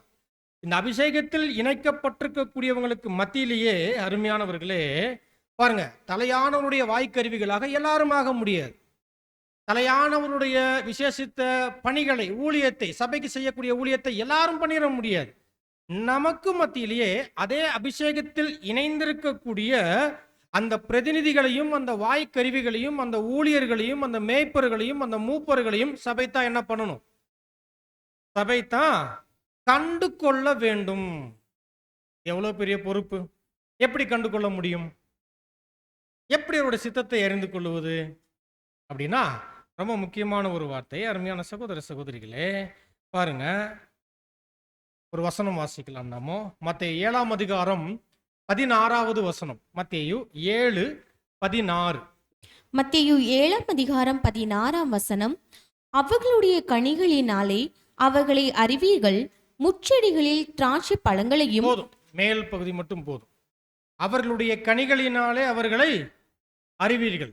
எப்போதுமே வேதத்துல ரொம்ப விசேஷமா சுவிசேஷ யுகத்தினுடைய புஸ்தகத்தை, அதாவது சுவிசேஷ புஸ்தகத்துல கர்த்தர் இயேசு எங்கெல்லாம் கனிகள் பத்தி பேசுறாரோ அது எப்போதுமே ரொம்ப ஸ்பெஷல். அது சபைக்கான ஒரு ஏற்பாடு. கனிகள், அவர்களுடைய கனிகளினாலே அவர்களை அறிவீர்கள். கனிகள் எதை குறிக்கும் பைபிள்ல? குணங்கள். குணங்கள் என்ன குணங்கள்? என்ன குணங்கள்? ஏன்னா ஆல்ரெடி நம்ம ஃபாலன் நேச்சர்ல இருக்கிறோம், ஒரு மாம்சத்துல இருக்கிறோம். இந்த மாம்சத்துல ஏகப்பட்ட குணங்கள் இருக்கு, ஏகப்பட்ட குணங்கள் இருக்கு. ஒன்னா ரெண்டா எவ்வளோ குணங்கள் இருக்கு. அது ஒவ்வொரு சமயத்திலையும் ஒவ்வொரு ரூபம் எடுத்து நம்மகிட்ட இருந்து வெளிப்படும் போது நான் தான் இதான்ற அளவுக்கு ஆச்சரியமா என்ன பண்ணுவோம்? கோபமே ஒவ்வொரு சமயத்திலும் வெவ்வேறு வெரைட்டியில வெளிப்படும் தெரியுங்களா? பொறாமையே பல்வேறு சமயத்துல என்ன ஆகும்? பல்வேறு ரூபத்துல வெளிப்படும். இப்படி விழுந்து போன குணங்கள் நிரம்ப பெற்றவர்கள் தான் யாரு? நாம் எல்லாருமே. இந்த குணங்களை கனி என்று வேதம் சொல்லுவது இல்லை. மாறாக திவ்ய குணலட்சணம், மகிமையான குணலட்சணம், தெய்வீக குணலட்சணம், இதைத்தான் கனிகள் என்று சொல்லப்படுகிறது. ஏன் இது திவ்ய குணலட்சணம், ஏன் இது மகிமையான குணலட்சணம் என்று என்னைக்கா நம்ம சிந்திச்சிருக்கிறோமா? அப்படின்னா, இந்த விழுந்து போன குணலட்சணங்கள், இதை விட நம்ம வளர்த்தெடுக்க வேண்டிய குணலட்சணம் மகிமையான குணலட்சணம் என்பதை ரொம்ப அழகா ஒரு சினோரியாவில் காமிக்கிறார் கர்த்தர் இயேசு. திராட்சை செடி கொடிகளினுடைய ஊமையில பேசுறார். கரெக்டுங்களா? அப்போ நம்ம எல்லாருமே திராட்சை கொடிகள், திராட்சை செடி கர்த்தர் இயேசு. அப்போ கொடிகள்கிட்ட தான் எது எதிர்பார்க்கப்படுகிறது? கனிகள் எதிர்பார்க்கப்படுகிறது. எதளவுக்கு கனி? ஒவ்வொருத்தரும் ஒவ்வொரு கனி கொடுத்துருங்கன்னு தேவன் சொல்றாரா? ஒவ்வொருத்தரும் ஒவ்வொரு கனி கொடுங்க, எப்படியாவது வாழ்க்கையில கஷ்டப்பட்டு ஏதாவது ஒரு கனி கொடுத்துருங்க என்று தேவன் சொல்றாரா? அப்படின்னா இல்லை. நீங்கள் மிகுந்த கனிகளை கொடுப்பதினால் என் பிதா என்னாகிறாரா? மகிமைப்படுகிறார். என் பிதா மகிமைப்படுகிறார். நீங்களும் என்னுடைய சீசராக இருப்பீர்கள். கர்த்தருடைய சீசராக நீங்களும் நானும் இருக்கணும்னாலும், பிதாவை மகிமைப்படுத்த வேண்டும் என்றாலும் கனிகள் கொடுக்கணும். 1 2 இல்லை, மிகுந்த கனிகள், எண்ணிக்கையே இல்லை. இந்த கனிகள் அது மேலான ஆவிக்குரிய மகிமைக்குரிய குணங்கள் என்று நம்ம எப்படி அடையாளம் கண்டு கொள்ளலாம் என்றால், அருமையானவர்களே, கொடிகள் பாருங்க, பொதுவாக கொடி வகைகள் எங்க தான் அது படரும்? எங்க விட்டாலும் படர்ந்துடும். தரையில விட்டாலும் படரும், செவுத்துல விட்டாலும் படரும். கொடிகளாக நீங்கள் பந்தல் கட்டினாலும் என்ன ஆகும்? பந்தல் கட்டுனாலும் கொடிகள் என்னாகும், படரும். ஆனால் அருமையானவர்களே, இப்போ ஒருவேளை திராட்சை கொடியை கீழே விட்டா கூட அது என்ன பண்ணும்? படரும், கனி கொடுக்கும். ஆனா அதனுடைய பலன் எடுக்க முடியாது. ஏன்னா அந்த கனிகள் அது வளர வளர மண்ணோடு அது சேர்ந்துருக்குன்னு வைங்க, அதனுடைய அழுத்தத்துல என்ன ஆகும் தெரியுங்களா? வீணா வேஸ்டா அழுகி அது கனிகளாக அதனுடைய பலனை கொடுக்க முடியாது. அதனால தான் கனிகள் கொடுக்கக்கூடிய கொடிகளை பிதா என்ன பண்றாருன்னா, ஃபர்ஸ்ட் தரையில இருந்துச்சுன்னா உடனடியாக அதை எடுத்து அதை சுத்தம் செய்கிறார். என்ன சுத்தம் செய்கிறார்? மண்ணுக்கும் இவங்களுக்கும் சம்பந்தம் இல்லை. அப்படின்னா நம் யாருக்கும் எது சம்பந்தம் இல்லை? நம்ம உலகத்தார் அல்ல, உலகத்துக்கும் நமக்கு சம்பந்தம் இல்லை. அப்படின்னா இந்த மாம்ச பாபத்துக்கு கூட என்ன இல்லை? இந்த அழைப்புக்குள் காணப்படக்கூடிய புதிய சிருஷ்டிகளுக்கும் சம்பந்தம் இல்லை என்று தேவன் முதலாவது சுத்தம் பண்றார். அப்புறம் கனிகளை கொடுக்கும்படி என்ன பண்றார்? மேலே படர விடுகிறார். இந்த கனிகள் எல்லாம் மேலே வர்றது, கீழே வர்றதில்லை. அதனாலதான் நம்முடைய குணங்கள் எல்லாம் இன்னைக்கு அடிபட்டு கிடக்கு. எப்படி இருக்கு? நம்ம இந்த மாம்சத்துல காமிக்கக்கூடிய குணங்கள் ஒருவேளை இந்த அழைப்புக்குள்ள வரலாட்டினா கூட நம்ம கிட்ட என்ன இருக்கு? அன்பு இருக்கு, எல்லாமே இருக்கு இல்லைங்களா? ஆனா அதெல்லாம் நல்லா கவனிச்சிங்கன்னா எல்லாமே அடிபட்டு அழுகி போயிருக்கக்கூடிய குணங்கள் தான். உண்மையா இல்லையா? அங்கங்க கொஞ்சம் அது என்ன ஆகுது? தேவன் அவருடைய சாயல்ல உருவாக்கிட்டதுனால கொஞ்சம் மகிமை வெளிப்படுது. ஆனா முழுவதும் விழுந்து போன நிலைகள். ஆனால் ஒரு மகிமையான ஏற்பாடை பெற்றுக்கொள்ள போகிற கனமான ஆசீர்வாதத்தை பெற்றுக்கொள்ளக்கூடிய ஜனங்கள், இவர்கள் வெளிப்படுத்த வேண்டிய குணங்கள் என்பது ரொம்ப விசேஷம். அதனால தான் அது கனிகள் எங்க வருது? அது பூமியில இருந்து வர்றதில்ல, அது கர்த்தர் இயேசுவுக்குள் நிலை நின்று அது எங்க அந்த கனி கொடுக்குது? புரியுதுங்களா? அது மேல அந்த கொடிகள், அதாவது வந்து அந்த படர்ந்திருக்கக்கூடிய கொடிகளோடு சேர்ந்து கனிகள் கொடுக்குது. அது கனி வர்றதே எங்க தான்? ஆமா, மேல வருது. அது பூமி மண்ணுக்குரியதாக அது என்ன ஆகிறது இல்லை, அது கலக்கிறது இல்லை என்று நம்ம பார்க்கிறோம். அப்ப யோசிச்சு பாருங்க அருமையான சகோதர சகோதரிகளே, இப்படியாக இந்த மாதிரியான குணலட்சணங்கள் மந்தையில காணப்படக்கூடிய ஒவ்வொருவரும் என்ன பண்ணணும்? இந்த குணத்துல இருக்கணும். இப்படிப்பட்ட கனிகளை வெளிப்படுத்தக்கூடிய, அதில் நன்கு வளரக்கூடிய, நாமும் நமக்கு மத்தியிலே இருக்கக்கூடிய சகோதரர்கள் இந்த ஊழியத்துல பார்க்கும்போது இந்த அருமையான நல்ல குணங்களினுடைய வளர்ச்சியில யார் நமக்கு மத்தியில சிறந்து இருக்கிறாங்களோ இப்படிப்பட்டவர்கள் தான் என்ன? அபிஷேகத்தில் இணைக்கப்பட்டிருக்கிறவங்க. இவர்களைத்தான் சபை என்ன பண்ணணுமா? கண்டு கொள்ள வேண்டும். அப்படின்னா இந்த குணத்துல அடிப்படையா என்ன இருக்குன்னா, சகோதரர் ரசல் அவர்கள் வால்யூம்ல எழுதும்போது தாழ்மை, சாந்த குணம், பொறுமை, அன்பு என்கின்ற இந்த குணத்தை பிரதானமாக அவர் எழுதுறார். வேதம் காண்பிக்கக்கூடிய ஏற்பாட்டுல விசேஷமா இந்த 4 எடுத்து பிரதானமாக அவர் காண்பிக்கிறார். அப்ப இதுல எது வருது? தாழ்மை, சாந்த குணம் எல்லாம் வருது. அப்ப ரொம்ப முக்கியமா தேவனுடைய ஏற்பாட்டுல தேவனுடைய ஜனங்களை வழிநடத்தக்கூடிய விஷயத்துல ரொம்ப முக்கியமா ஒரு ஊழியக்காரருக்கு அடிப்படையிலேயே என்ன இருக்கணும்? தாழ்மையும் சாந்த குணமும் மிக மிக அவசியமான ஒன்று. அது வெளிப்படையாக இல்லை, மாறாக அவருடைய இருதயத்திலே அவர் என்ன பண்ணியிருக்கணும்? அதை தரித்திருக்கக்கூடியவராக அந்த ஒரு ஊழியக்காரர் அங்க இருக்கணும் என்கின்ற இந்த ஒரு காரியத்தை அருமையானவர்களே நாம் பார்க்கிறோம். இரண்டாவது நம்ம பார்க்கிறோம் ஊழியக்காரன் என்கின்ற வார்த்தை. ஊழியக்காரன், கர்த்தர் இயேசுவே தன்னை இந்த பூமிக்கு வந்த போது என்ன சொல்றாரு? அவர் தன்னை ஊழியக்காரனாக தான் தன்னை வெளிப்படுத்துறார். அதே போல சீசர்களுக்கு சொல்லும் போது கூட நீங்க முதன்மையாக இருக்க விரும்பிட்டா நீங்க எல்லாருக்கும் என்ன ஆயிடுங்க? ஊழியக்காரனாக ஆயிருங்க அப்படின்னு சொல்லப்படுகிறது.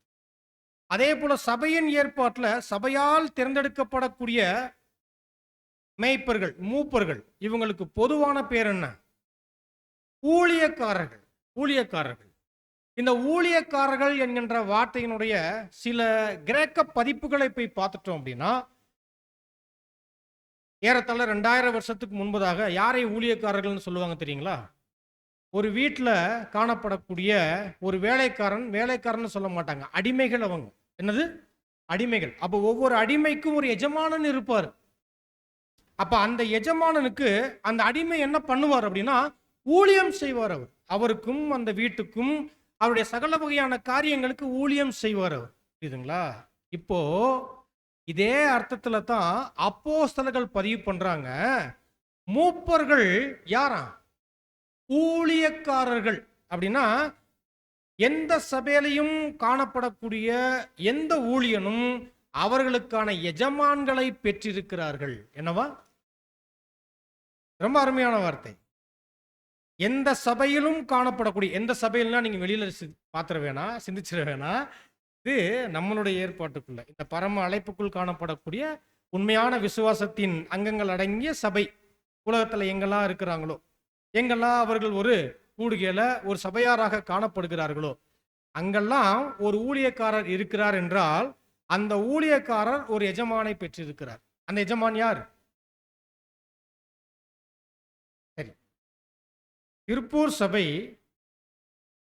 ஊழியர்களை பெற்ற சபை.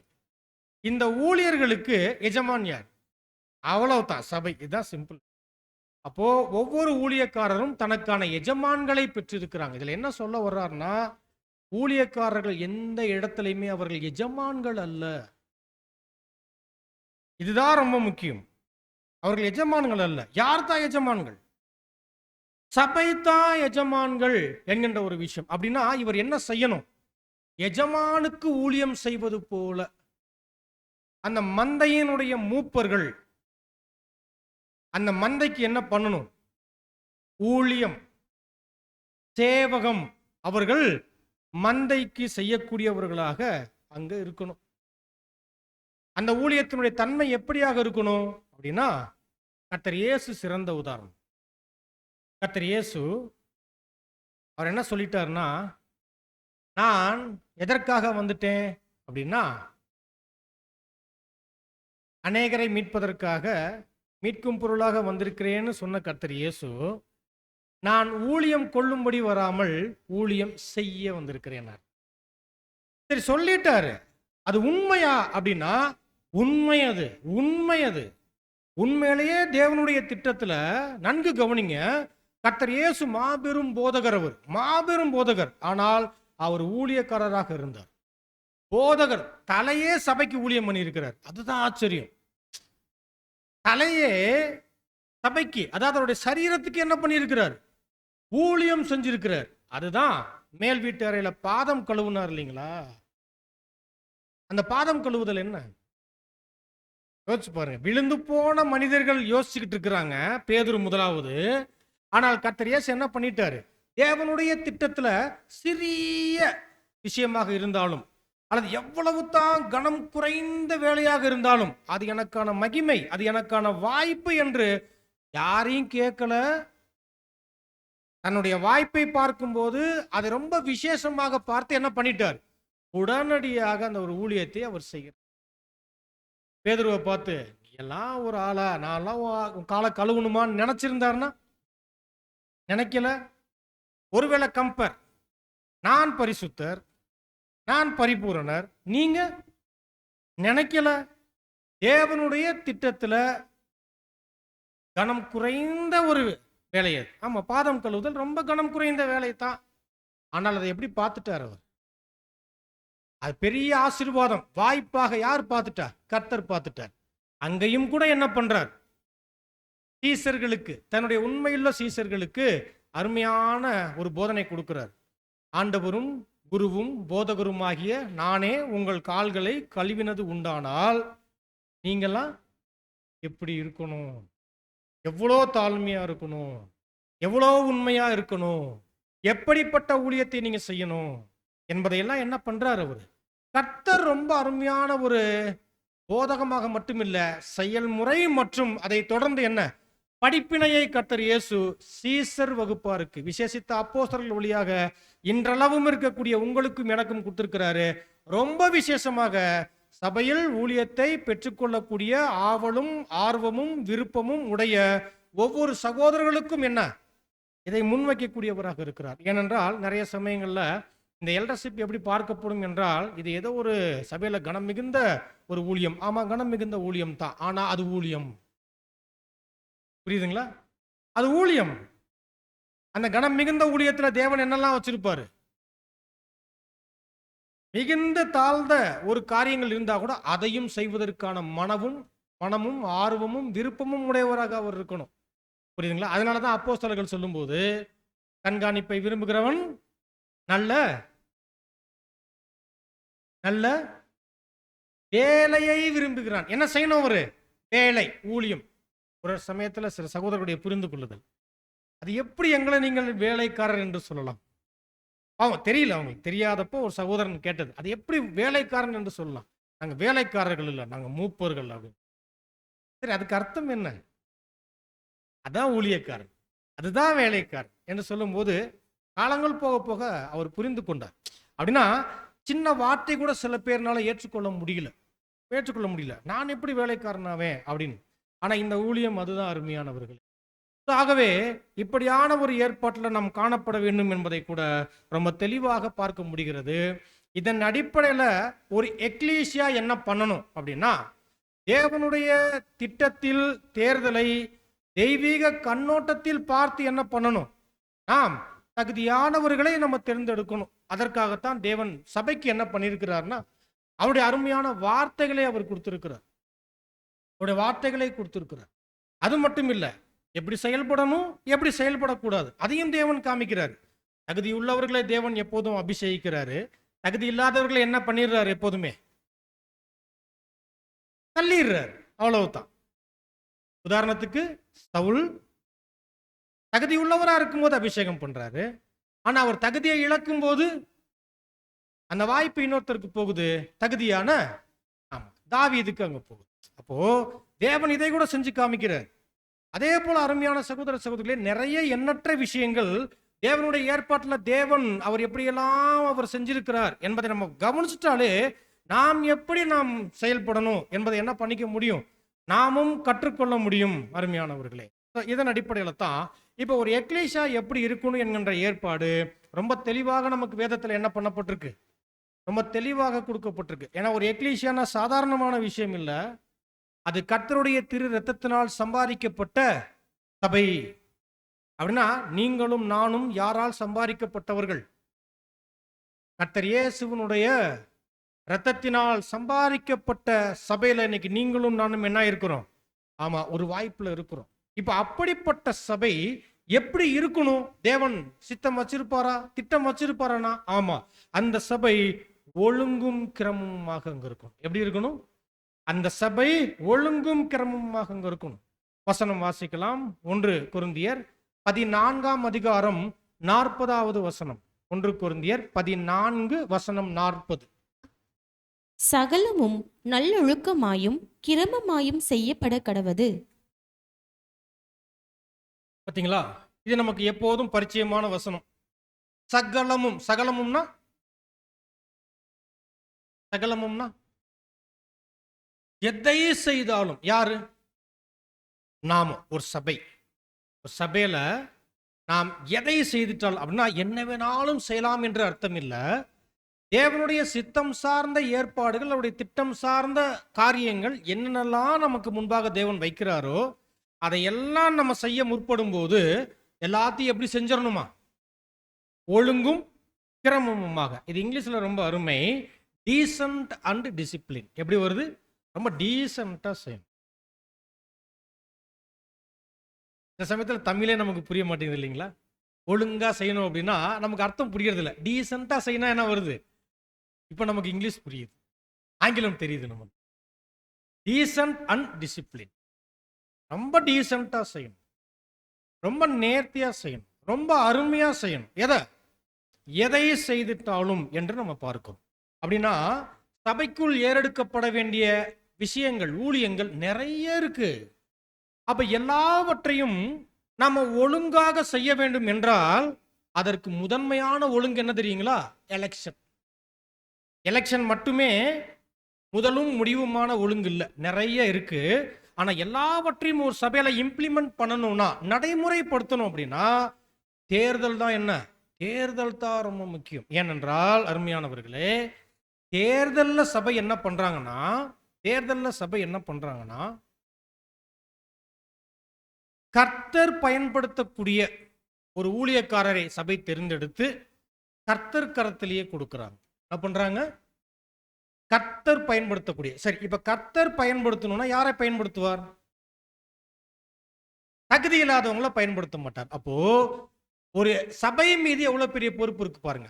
தகுதியான மூப்பர்களை தேர்ந்தெடுத்து கர்த்தர் கையில கொடுத்தால் இப்ப கர்த்தர் அந்த ஊழியக்காரர்களை பயன்படுத்தி தன் சபைக்கு தேவையான எல்லா உபகரணங்களை, ஆசீர்வாதங்களை எல்லாவற்றையும் என்ன பண்றார்? அந்த ஊழியக்காரர் மூலியமாக அவர் தருகிறார். அதனால தான் ஒரு ஊழியக்காரர் என்னவாக இருக்கிறார்னா, தேவனுக்கும் கர்த்தருக்கும் சபைக்கும் நடுவுல அவர் ஒரு சேனல், ஒரு வாய்க்காலாக இருக்கிறார். இதெல்லாம் அடிப்படை வார்த்தை தான். அடிப்படையில நம்ம புரிந்து கொண்டிருப்போம். அவங்க ஒரு வாய்க்கால். யோசிச்சு பாருங்க, வாய்க்காலினுடைய பணி சாதாரணமா இருக்கும். ஆனா அந்த வாய்க்கால் இல்லைன்னு வைங்க, என்ன ஆகாது? ஒரு இணைப்பு இருக்காது. கர்த்தருக்கும் தேவனுக்கும் சபைக்குமான ஒரு இணைப்பு, கர்த்தர் வழியாக வரக்கூடிய எந்த ஆசீர்வாதங்களும் என்ன கிடைக்காது, கிடைக்காது. அப்ப ரொம்ப முக்கியம், ஒரு சபையின் ஊழியக்காரர்கள் தான் என்ன ரொம்ப ரொம்ப முக்கியம். அது மந்தையே என்ன பண்ணும்? தேர்ந்தெடுக்கணும். இப்போ தகுதி இல்லாதவர்களை தேர்ந்தெடுத்து கையில கொடுத்துட்றோம். சரி, என்னுடைய ஜனங்கள் தானே தேர்ந்தெடுத்துட்டாங்க என்று கர்த்தர் பயன்படுத்திடுவாரா? பயன்படுத்த மாட்டார், பயன்படுத்த மாட்டார். அப்போ கர்த்தர் பயன்படுத்தணும் அப்படின்னா நாம் என்ன பண்ணணும்? அதற்கும் சகோதரர் ரசல் அவர்கள் ரொம்ப அழகா அவர் சொல்லும்போது, இதுவும் 6th வால்யூம்ல தான் கொடுக்குறாரு. நீங்க படிச்சு பார்த்தீங்க அப்படின்னா, நீங்க தேர்தலின் காலங்கள்ல நீங்கள் ஜெபத்தோடும் உபவாசத்தோடும் இருங்கள் என்று அவர் சொல்றார். என்ன சொல்றாரு? ஜெபத்தோடும் உபவாசத்தோடும். ஒரு ஊழியக்காரர்களை சும்மா வந்து தேர்ந்தெடுத்துறாதீங்க. அப்படின்னா எவ்வளவு முக்கியம் பாருங்க. ஜெபம் செய்யுங்க சபையினுடைய ஊழியர்களுக்காக, அவர்களை தெரிவு செய்யக்கூடிய ஏற்பாட்டிற்காக. வாய்ப்பு இருந்தால் என்ன பண்ணுங்க? உபவாசம் இருந்து இந்த ஊழியக்காரர்களை தேர்ந்தெடுப்பதற்காக கடந்து வாங்க. ஏன் உபவாசம் இருக்க சொல்றாரு? பொதுவாக உபவாசத்தினுடைய ஏற்பாடு எதற்காக கொடுக்கப்பட்டிருக்கு பரிசுத்தவான்களுக்கு?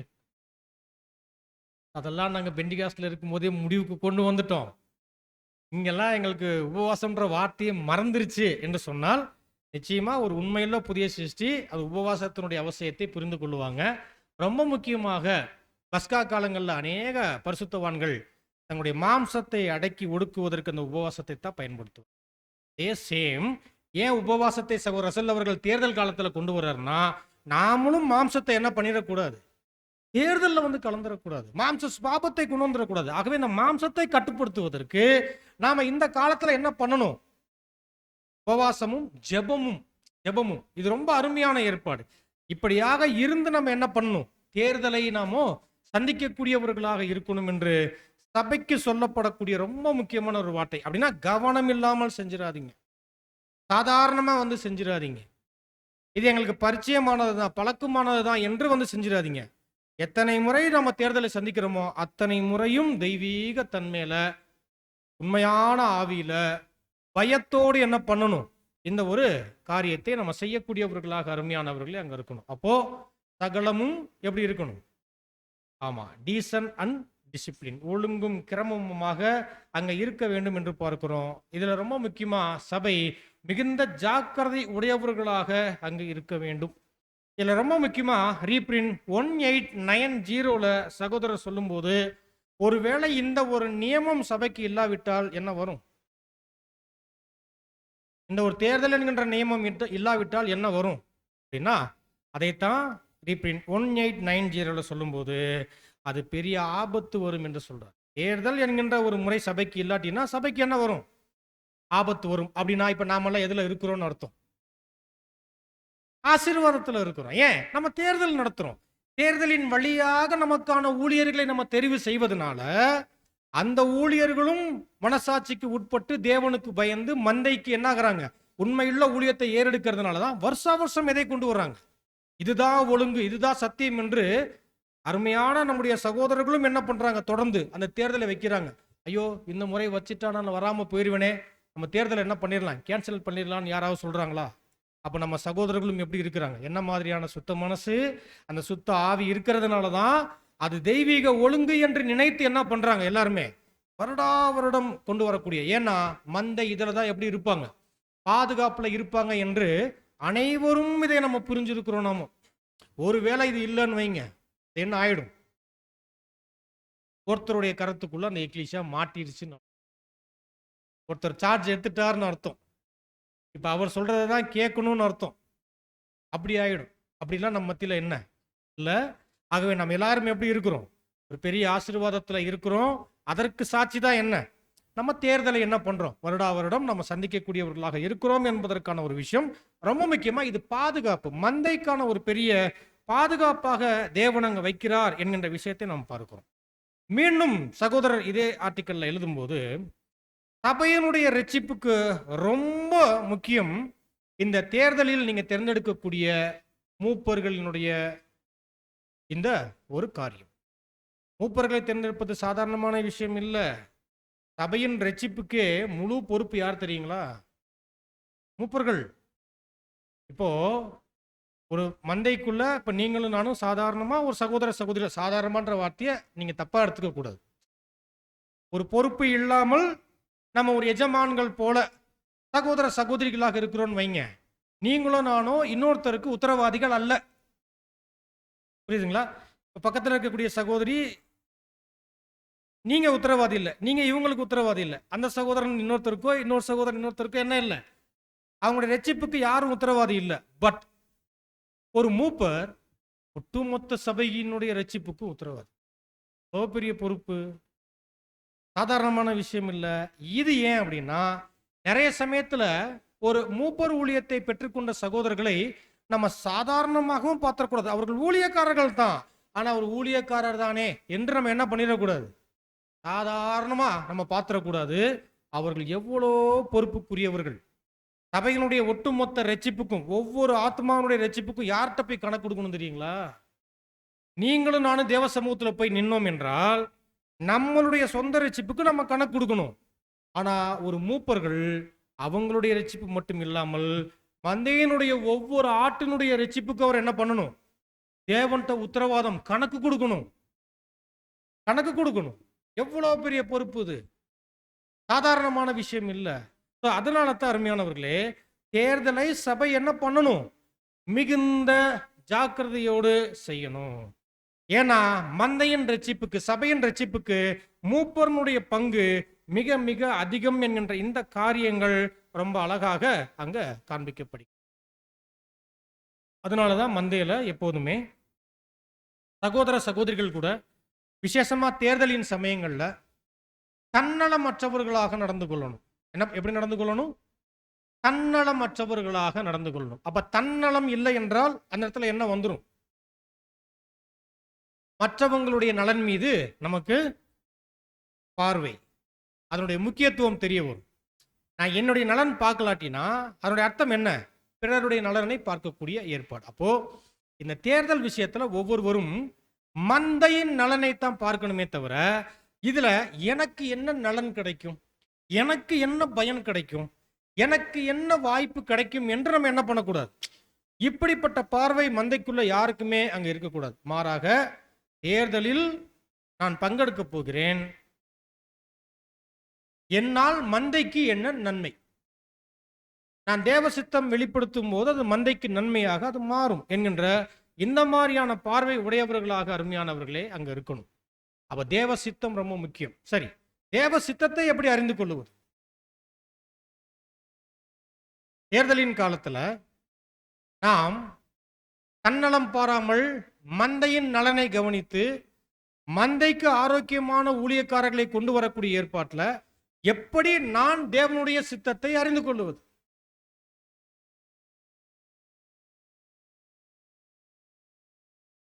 என்ன, ரொம்ப எளிமை. தேவனுடைய சித்தம் எங்க தான் கொடுக்கப்பட்டிருக்கு, அவருடைய வார்த்தைகள், அவருடைய வார்த்தை.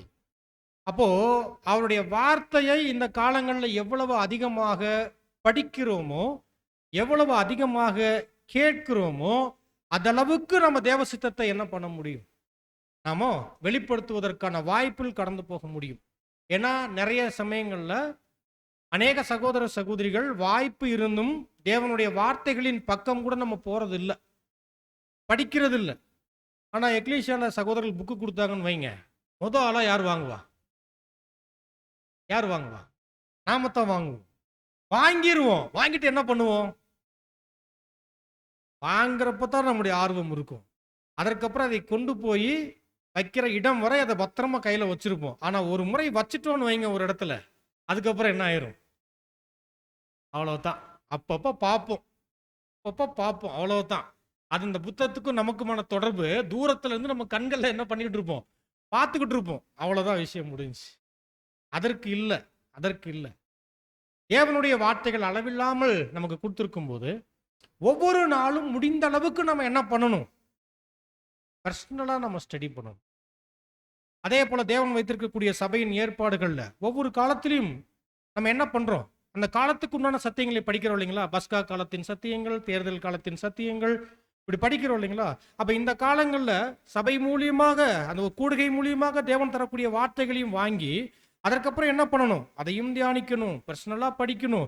அந்த தேவனுடைய வார்த்தையோடு எவ்வளவு தொடர்பு இருக்குதோ அதளவுக்கு நம்ம என்ன பண்ண முடியும், தேவனுடைய சித்தத்தை அறிந்து கொள்ள முடியும். நாம் எப்படி செயல்படணும், எப்படி செயல்படக்கூடாது, என்ன ஆவியில இருக்கணும், என்ன ஆவியில இருக்கக்கூடாது என்பதெல்லாம் நம்ம எதை படிக்கும் போது தான் தெரிந்து கொள்ள முடியும், தேவனுடைய வார்த்தை. ஆகவே தேவனுடைய சித்தம் வேற எங்கேயும் இல்லை, தேவன் அவருடைய வார்த்தைகள் அங்க வைத்திருக்கிறார் என்கின்ற இந்த காரியத்தை பார்க்கிறோம். அதனாலதான் ஒரு தேர்தலில் ஒரு ஊழியக்காரர்களை தேர்ந்தெடுக்கிற விஷயத்துல நம்ம பிரதானமா எதைத்தான் நம்ம படிக்க ஆரம்பிக்கிறோம். தீத்து தீமேத்தேயுனுடைய புஸ்தகத்தை படிக்கிறோமா? ஏன் நம்ம படிக்கிறோம், ஏன் படிக்கிறோம்? ஒவ்வொரு வருஷமும் இதே பகுதி. அது மட்டும் இல்ல, அந்த பகுதி மட்டும்தான் படிக்கணும்னு இல்லை. ஒருவேளை தீத்து, அந்த தீத்துல இருக்கக்கூடிய அந்த அதிகாரம் முழுவதும் நீங்க படிச்சு பார்த்தீங்கன்னா இன்னும் பெரிய அளவுல பிரயோஜனம் இருக்கும். நம்ம வாசிக்கக்கூடிய குறிப்பிட்ட அந்த வசனங்கள் மட்டுமே மூப்பர்களுக்குரியதுன்னு கிடையாது. அந்த நிருபமே விசேஷமாக ஊழியக்காரர்களுக்காக கொடுக்கப்பட்டிருக்கும். எச்சரிப்பாக, போதனையாக, ஆலோசனையாக நிறைய விஷயங்கள் கொடுக்கப்பட்டிருக்கும். அதுல ஸ்பெஷலா என்ன பார்க்கிறோம் நம்ம அப்படின்னா, அருமையான சகோதர சகோதரிகளே, நம்ம வார்த்தைகளை நம்ம கவனிக்கக்கூடியவர்களாக அங்க இருக்கும். சரி, இது இல்லாமல் தேர்தலில் பங்கெடுப்பது என்பது நம்ம ஒவ்வொருவருக்கும் எவ்வளவு பெரிய ஆசீர்வாதம் தெரியுங்களா? பஸ்கால பங்கெடுக்கிறது எவ்வளவு பெரிய ஆசீர்வாதம் ஒரு புதிய சிருஷ்டிக்கு. அதே போலத்தான் தேர்தலில் பங்கெடுக்கிறது கூட என்ன ஒரு பெரிய ஆசீர்வாதம். ஆனால் கேள்வி, யார் பங்கெடுக்கலாம்? தேர்தலில் யார் பங்கெடுக்கலாம்?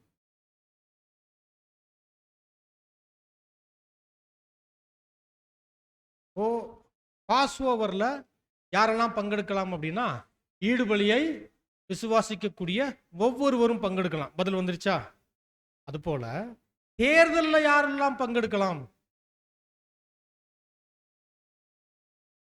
அர்ப்பணித்துக் கொண்டவர்கள் எல்லோரும் பங்கெடுக்கலாம். ரொம்ப எளிமையான வார்த்தை இல்லைங்களா? ஆனால் அந்த அர்ப்பணிப்புன்ற வார்த்தை ரொம்ப இம்பார்ட்டன்ட். அது வெறுமனே தண்ணிக்குள்ள போயிட்டு வந்த ஒரு அடையாளத்தை நான் செய்துட்டேன் என்கின்ற அர்த்தத்தை மட்டும் அது கொடுக்கறதில்ல. மாறாக உண்மையான அர்ப்பணிப்பின் வாழ்க்கையில் தேவ சித்தத்துக்காக தங்களை ஒப்பு கொடுத்து கொண்ட ஒவ்வொருவரும் என்ன பண்ணலாம், இந்த தேர்தலில் பங்கெடுக்கலாம். இப்படிப்பட்டவங்க அர்ப்பணிப்பின் ஜனங்கள் என்று எப்படி அடையாளம் கண்டு கொள்ளலாம் அப்படின்னா, இவங்க ரெகுலரா எக்லீஷியால அவங்க அட்டண்டன்ஸ்ல ரெகுலரா அவங்க கூடுகையில் இருப்பாங்க. ஏன்னா கூடுகை கூட தேவன் ஏற்படுத்தி வைத்திட்ட பரிசுத்தவான்களுக்கான ஏற்பாடு. அதனாலதான் அப்போஸ்தலர்கள் சொல்லும்போது, உங்களில் சிலர் சபை கூடி வருதலை விட்டு விடுகிறது போல, என்னது சபை கூடி வருதலை விட்டுறாதீங்க என்று எச்சரிப்பு கொடுக்கிறார். என்ன பண்றாரு? சிலர் விட்டுருவாங்களாம். எதை? சபை கூடி வருதலையே விட்டுருவாங்க. அப்படின்னா அதனுடைய இம்பார்ட்டன்ட், அதனுடைய ஆசீர்வாதம் எதுவுமே தெரியாமல் இருக்கும். தெரியாமல் நினைச்சா வருவாங்க, விரும்பினா வருவாங்க, அவங்க சந்தோஷமா இருந்தா சில பேர் வருவாங்க. இப்படிலாம் சில மனநிலைமைக்கு ஒத்தார் போல வந்துட்டு போவாங்க. அது இல்லை. எக்லீஷியாவுடைய கூடுகை, ஒரு சபையினுடைய கூடுகை என்பது எவ்வளவு பெரிய பிளெஸிங் தெரியுங்களா? அது எந்த தருணத்திலையுமே நம்முடைய சிந்தனைகள் எப்படி இருக்கணும்னா, எனக்காக தேவன் வைத்திட்ட ஏற்பாட்டில் இன்னைக்கான எனக்கான கூடுகையை நான் எப்படி கலந்து கொள்ளணும், அந்த நாள் முழுவதும் நமக்கு அந்த சிந்தனை இருக்கணும். அப்படின்னா அதற்கான பிரயாசங்கள், அதற்கான வாய்ப்புகளில் வந்து நம்ம என்ன ஆயிரணும், நம்ம வந்து நிற்கணும். அப்போ இது எதற்காக நம்ம பார்க்குறோம்னா, சில பேர் அட்டண்டன்ஸே இருக்காது. அப்போ அட்டண்டன்ஸுக்கும் மூப்பர்களை தேர்ந்தெடுப்பதற்கு என்ன சம்பந்தம்? தொடர்ந்து சபையினுடைய கூடுகையில் இருக்கும்போது தான் ஒரு ஊழியக்காரரின் ஊழியத்தை வாங்கி அதில் அவர் பலனடையும் போது, மற்ற சகோதர சகோதரிகளுடைய நட்புறவில் அவருக்கு இருக்கும்போது தான் எல்லா வகையான காரியங்களும், சபையினுடைய சூழ்நிலைகளும், நிலைகளும், அனுபவங்களும் அவருக்கு தெரியும். அப்போ அந்த தேர்தலுடைய முக்கியத்துவம் தெரியும். யாரை தேர்ந்தெடுக்கணும், யாரை தேர்ந்தெடுக்க வேணாம் என்கின்ற புரிதல் அவருக்கு இருக்கும். சரிங்களா? இப்போ அவருக்கு மேக்சிமம் அவர் சபைக்கே வர்றதில்ல. இப்போ தேர்தலுக்கு வர்றாருன்னு வைங்க, அவரால் என்ன தேவ சித்தத்தை வெளிப்படுத்த முடியும்? முடியாது, முடியாது, வாய்ப்பு இல்லை. அதனால தான் மந்தை ரொம்ப முக்கியமாக தெய்வீக ஏற்பாட்டினுடைய சபை கூடுதல்ல என்ன ஆகணும்? கண்டினியூஸாக அட்டன் பண்ணணும். அதனால தான் நம்ம சகோதரர்கள் ஆலோசனை சொல்லுவாங்க, தொடர்ந்து ஒருத்தர் 6 மாதம் சபைக்கு வரலாருன்னா என்ன, அவருக்கு அந்த தேர்தலில் என்ன பண்ண வேணாம், அந்த சமயத்தில் வாய்ப்பு கொடுக்க வேணும். அப்புறம் ரெகுலர் ஆகட்டும், அப்புறம் என்ன பண்ணலாம், அவருக்கு அவர் சகோதரன் தான், அப்புறம் வாய்ப்பு கொடுக்கலான்ற இந்த ஆலோசனைகள் ஏன் நம்ம சகோதரர்கள் கொடுக்குறாங்கன்னா, சபையின் நன்மைக்காக கொடுக்குறாங்க, சபையின் நன்மைக்காக கொடுக்குறாங்க. இதுதான், வேற எந்த விஷயமே இல்லை. அப்போ பாருங்க அருமையானவர்களே, குறைந்தது என்ன ஆகணும், ஒரு 6 மாதமாவது ரெகுலர் அட்டண்டன்ஸ் என்ன ஆகணும். அங்கே ரெகுலர்னா அப்படியே நூல் பிடிக்க வேணாம், திடீர்னு ஒருத்தருக்கு உடம்பு முடியாமல் கூட போயிருந்துருக்கலாம், ஏதோ ஒரு சூழ்நிலையில் ஒரு இக்கட்டான நிலைமையில மாட்டியிருந்திருக்கலாம், ஏதோ ஒரு சில சமயத்தில் ஒரு சில கூடுகைகளை அவங்க என்ன பண்ணியிருப்பாங்க, தவிர்க்க முடியாத நிலைமையில விட்டுருப்பாங்களே தவிர பர்பஸாக விட்டுருக்க மாட்டாங்க. புரியுதுங்களா? அப்படின்னா என்ன அர்த்தம்னா, நம்ம பர்பஸாக கூடுகையை அவாய்ட் பண்ணக்கூடாது. அப்போ மேக்சிமம் என்ன ஆயிடுவோம், நம்ம கூடுகை தான் நம்முடைய எண்ணம் சிந்தையாக அங்கே இருக்கும். அப்படிப்பட்டவர்கள் இப்படியாக கலந்து கொள்ளலாம் என்கின்ற இந்த ஏற்பாடுகள் ரொம்ப அழகாக காண்பிக்கப்படுகிறது. சரி, இப்படியான நிலைமையில இருந்து நாம் சபையில ஒரு தேர்தலை சந்திப்பதற்கான அவசியம் என்ன என்று கவனிக்கும் போது அதற்கான நோக்கம் கொடுக்கப்பட்டிருக்கு. பாருங்க, நீங்க எபேசியர் 4ஆம் அதிகாரத்துல வசனம் 11 மற்றும் 12. எபேசியர் 4ஆம் அதிகாரம் வசனம் 11 மற்றும் 12. எபேசியர் 4ஆம் அதிகாரம் 11ஆம் வசனம், மேலும் நாம் அனைவரும் தேவனுடைய குமாரனை பற்றும் விசுவாசத்திலும் அறிவிலும் ஒருமைப்பட்ட ஒன் பை ஒன்னா வாசிக்கலாம். எதற்காக சபையில் தேவன் ஒரு திவ்ய ஏற்பாட்டின் அடிப்படையில் ஒரு தேர்தல் முறையை கொடுத்துட்டார், அதுல ஏன் அருமையான ஊழியர்கள் சபையாரால் சந்திக்கப்படுகிறார்கள் என்பதற்கான காரண காரியம் கொடுக்கப்படுது. இப்ப நீங்க ஃபர்ஸ்ட்ல இருந்து வாசிங்க. மேலும் மேலும் நாம் அனைவரும் யாரு? சபை. நாம் அனைவரும் தேவனுடைய குமாரனை பற்றும் விசுவாசத்திலும், பாருங்க, தேவனுடைய குமாரனை பற்றும் விசுவாசம். விசுவாசம் என்பது நமக்கு இந்த அழைப்பினுடைய துவக்கத்தில் தரப்படக்கூடிய சிறு துளியிலான அளவுக்கு மட்டும் கிடையாது. அதுக்கு என்ன இருக்கு, அந்த விசுவாசத்துக்கு பெருக்கம் இருக்கு, வளர்ச்சி இருக்கு. அது பெரிய அளவுல விசுவாசம் கூட என்ன ஆகணும்னா அது பூரணப்படணும். அது விசேஷமா சபையாராகிய நாம் அனைவரும் அவருடைய குமாரனை பற்றும் விசுவாசத்திலும் அறிவிலும், இரண்டாவது அறிவு, இயேசு தேவனுடைய குமாரன் மற்றும் நமக்காக ஈடுபலி கொடுத்தார் என்கின்ற இந்த அறிவு இல்லை. இதை தாண்டி ஏன் ஈடுபலி, அந்த ஈடுபலிக்குள்ள என்ன இருக்கு, அதுல எனக்கு என்ன பங்கு இருக்கு என்கின்ற சகல வகையான காரியங்கள் இருக்கு. புரியுதுங்களா? இதெல்லாம் ரொம்ப முக்கியம். அதை தொடர்ந்து ஒருமைப்பட்டவர்களாகி, பாருங்க, இதுல நாம் எல்லாரும் எப்படி இருக்கணுமா, ஒரு மந்தை எப்படி இருக்கணும், ஒரு மந்தை ஒருமைப்பட்டவர்களாய். இது குறிக்குது ஒன்னஸ், விசுவாசத்திலும் அறிவிலும். யாரை பத்தி? கர்த்தர் இயேசுவை பற்றிய விசுவாசத்திலும் அறிவிலும் மந்தை எப்படி இருக்கணுமா, ஒருமைப்பட்டவர்களாக இருக்கவும். கிறிஸ்துவனுடைய நிறைவான வளர்ச்சியின் அளவுக்கு தக்க. அடுத்து ரொம்ப முக்கியமான வார்த்தை, கிறிஸ்துவனுடைய நிறைவான வளர்ச்சியின் அளவுக்கு தக்கதாய் பூரண புருஷராகும் வரைக்கும் நாம் எல்லாரும் என்ன ஆகணுமா, கிறிஸ்துவனுடைய நிறைவான வளர்ச்சியின் அளவுக்கு தக்க பூரண புருஷர்களாக ஆகணுமா. யாரு? நாம் எல்லாருமே, ஈச் அண்ட் எவ்ரி ஒன், ஒவ்வொரு சகோதர சகோதரிகளும் கிறிஸ்துவனுடைய நிறைவான பூரண வளர்ச்சியின் புருஷராக. புருஷர்னா என்ன? புருஷன்ற வார்த்தை ஒரு பூர்ணத்தை குறிக்கக்கூடிய ஒரு வார்த்தை. பூரண புருஷர் சொல்றோம் இல்லைங்களா, நம்ம ஒரு பூர்ணர்களாக ஆவதற்காகவும். பரிசுத்தவான்கள் சீர்பொருந்தும் பொருட்டு. அடுத்து பரிசுத்தவான்கள் சீர்பொருந்தும் பொருட்டு. நம்ம நிறைய விஷயத்துல என்னாக வேண்டியது இருக்குது, நிறைய விஷயத்துல சீர்பொருந்த வேண்டியவங்களாக இருக்கிறோம். அப்படின்னா நிறைய காரியங்கள்ல நம்ம இன்னும் சரியாக சீரில்லாதவர்களாக இருக்கிறோம். இப்படியாகவே இருக்கக்கூடாது. ஒரு புது சிருஷ்டியாக இந்த உடன்படிக்கையின் வாழ்க்கையில, இந்த அழைப்புல நிறைய விஷயத்துல நாம் என்ன ஆகணும், தேவ சித்தம் தேவ ஏற்பாட்டுக்கு இணங்கின ஒரு விஷயத்துல சீர்பொருந்தினவர்களாக இருக்கணும். சீர்பொருந்தும் பொருட்டாக சுவிசேஷ ஊழியத்தின் வேலைக்காகவும் அடுத்து சுவிசேஷ ஊழியத்தின் வேலைக்காகவும் கிறிஸ்துவின் சரீரமாகிய சபையானது பாருங்க, கிறிஸ்துவின் சரீரமாகிய சபையானது பக்தி விருத்தி அடைவதற்காகவும் பக்தி விருத்தி அடைவதற்காகவும், அப்படின்னா சபை பக்தி விருத்தி அடைவதற்காகவும் அவர் ம், சிலரை அப்போஸ்தலராகவும் இப்பதான் கொண்டு வரார். இவ்வளோ காரணங்களை சொல்லிட்டு இன்னென்ன காரணங்களுக்காக சபை இன்னென்ன காரணங்களுக்காக அவங்க என்ன ஆகணும், இவங்க வளருவதற்கு, பூர்ண புருஷராவதற்கு, விசுவாசத்தில் பெருகுவதற்கு, இப்படி பல விஷயத்தை சொல்லிட்டு இதற்காக சிலரை தேவன் அப்போஸ்தலர்களாகவும் சிலரை தீர்க்கதரிசிகளாகவும் சிலரை தீர்க்கதரிசிகளாகவும். இப்போ இந்த ரெண்டு ஏற்பாடு என்ன, இதுல ரொம்ப விசேஷமா அப்போஸ்தல ஊழியம் இல்ல, அந்த 12 பேரோட முடிஞ்சிருச்சு. இப்ப தீர்க்க தரிசன ஊழியம் இருக்கா இல்லையா? இப்பயும் இருக்கு. நமக்கு மத்தியில் அருமையான சகோதரர்கள் தீர்க்க தரிசன வார்த்தைகளை படித்து அந்த ஊழியங்களை ஏறெடுக்கக்கூடிய அந்த ஊழியம் இன்னைக்கு நம்ம மத்தியில் என்ன இருக்கா இல்லையா? இருக்கா இல்லையா? எப்படி இருக்கு? ஈரானுக்கும் இஸ்ரேலுக்கும் சண்டை வந்தப்போ பதறி போய் நம்ம எல்லார்கிட்டையும் கேட்கல. சில முக்கியமான சகோதரர்கள் சில பாடங்கள் எடுக்கும்போது நம்ம கவனிக்கிறோம் இல்லைங்களா? அவங்க என்ன பண்றாங்க, தீர்க்க தரிசனங்களை நிதானித்து கவனித்து அவங்க ஸ்டடி பண்ணி என்ன பண்றாங்க, கொடுக்குறாங்க இல்லைங்களா? இவங்க எல்லாமே தீர்க்க தரிசிகள். சிலரை சுவிசேஷராகவும் சிலரை சுவிசேஷகராக, சுவிசேஷம்னா சத்தியத்தை, தேவ செய்தியை. இன்னைக்கு காலையில கூட என்ன போயிட்டு இருந்துச்சு, அறுவடை செய்திகளை சொல்லக்கூடிய சத்தியம் சுவிசேஷம் போச்சு இல்லைங்களா?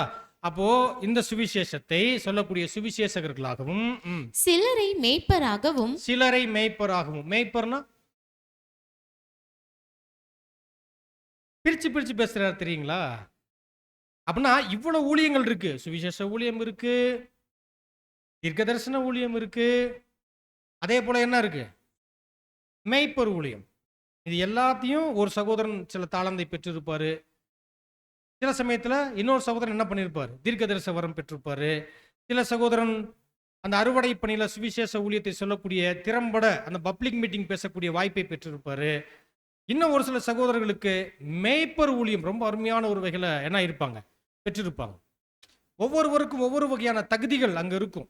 அப்ப இவங்க எல்லாமே என்ன பண்ணணும், சபைக்கு மூப்பர்களாக ஊழியர்களாக அந்த வேலையை செய்வதற்கு சபை என்ன பண்ணணும், யார் யாருக்கிட்ட என்னென்ன தகுதிகள் மற்றும் நல்ல குணங்கள் எல்லாம் இருக்குதோ அவர்களை எல்லாம் கொண்டு வரணும்.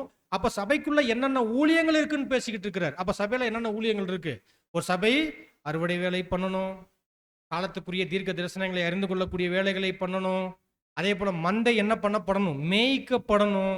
அப்ப இதுக்கெல்லாம் தான் யார் தேவை, மூப்பர். அந்த மூப்பர் என்னென்ன வேலைகள் செய்யணும் என்பதை என்ன பண்ணுவாங்க, அவங்க அழகா மந்தைக்கு தேவையான ஊழியங்களை அவர்கள் செய்யக்கூடியவர்களாக அங்க இருப்பாங்க. இதுல ரொம்ப முக்கியமா மேய்ப்பர் ஊழியம். இந்த மேய்ப்பர் ஊழியம் என்ன தெரியுங்களா, அதை தான் கர்த்தர் சொல்லிட்டாரு, என் ஆடுகளை மேய்ப்பாயாக. அப்படின்னா என்ன, மேய்ப்பாயாகன்னா என்ன அர்த்தம்?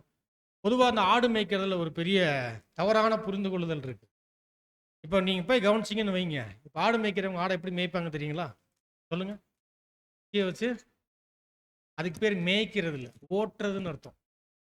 என்னது, அதுக்கு பேர் ஆடை ஓட்டிட்டு போறாங்க. ஏய் ஓய் அப்படின்னு என்ன பண்றாங்க, அப்படி குச்சியை வச்சு அப்படி இப்படின்னு ஓட்டுறது. இது அப்படி இல்லை. ஆக்சுவலி இதனுடைய அர்த்தம் என்னன்னா, ஃபீட் மை லேம்ப்.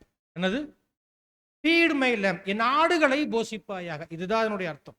என்னது, பேதுருகிட்ட கர்த்தர் பேசுகிற வார்த்தை, என் ஆடுகளை போஷிப்பாயாக. மந்தைக்குள்ள பல்வேறு நிலைகள்ல ஆடுகள் இருப்பாங்க. முதிர்ந்த, புதிதாக வந்த, நல்ல பக்குவப்பட்ட, வைராக்கியமான, இப்படி 3 வகையான நிலைகளின் ஆடுகள் அங்க இருப்பாங்க. ஆட்டுக்குட்டிகள் உட்பட இருப்பாங்க. அப்ப இவங்களை எல்லாம் என்ன பண்ணணும், போஷிக்கணும். ஏன்னா போஷிப்புல தான் என்ன இருக்கு, ஆடுகள் போஷிக்கப்பட்டால் தான் வளருவாங்க. அப்ப ஆடுகள் போஷிக்கப்படலாட்டினா வளர முடியாது. அப்ப மந்தைக்கு தேவையான போஷிப்பை கொடுக்கக்கூடிய ஒரு மேய்ப்பர் பணி சாதாரணமான பணி இல்லை. அது மட்டும் இல்லை, ஒவ்வொரு ஆட்டினுடைய நலன் பொலன் விஷயங்கள்ல அவங்க மிகுந்த கவனம் எடுப்பாங்க. அதனாலதான் சங்கீதம் 23 ஆரம்பத்திலே காமிச்சோம். ஆடுகளின் நல்ல மேய்ப்பன் என்ன பண்ணுவார் தெரியுங்களா, ஆடுகளை கவனிச்சுக்கிட்டே இருப்பாங்க. ஒரு ஆட்டுக்கு உடம்பு முடியாம போயிடுச்சு, அந்த ஆடு எப்படி போய் சொல்லும்? உண்மையான ஆடை நான் கேட்குறேன். உண்மையான ஒரு ஆடு இருக்கு, அதுக்கு உடம்பு முடியல, மேய்ப்பனுக்கு எப்படி தெரியப்படுத்தும்?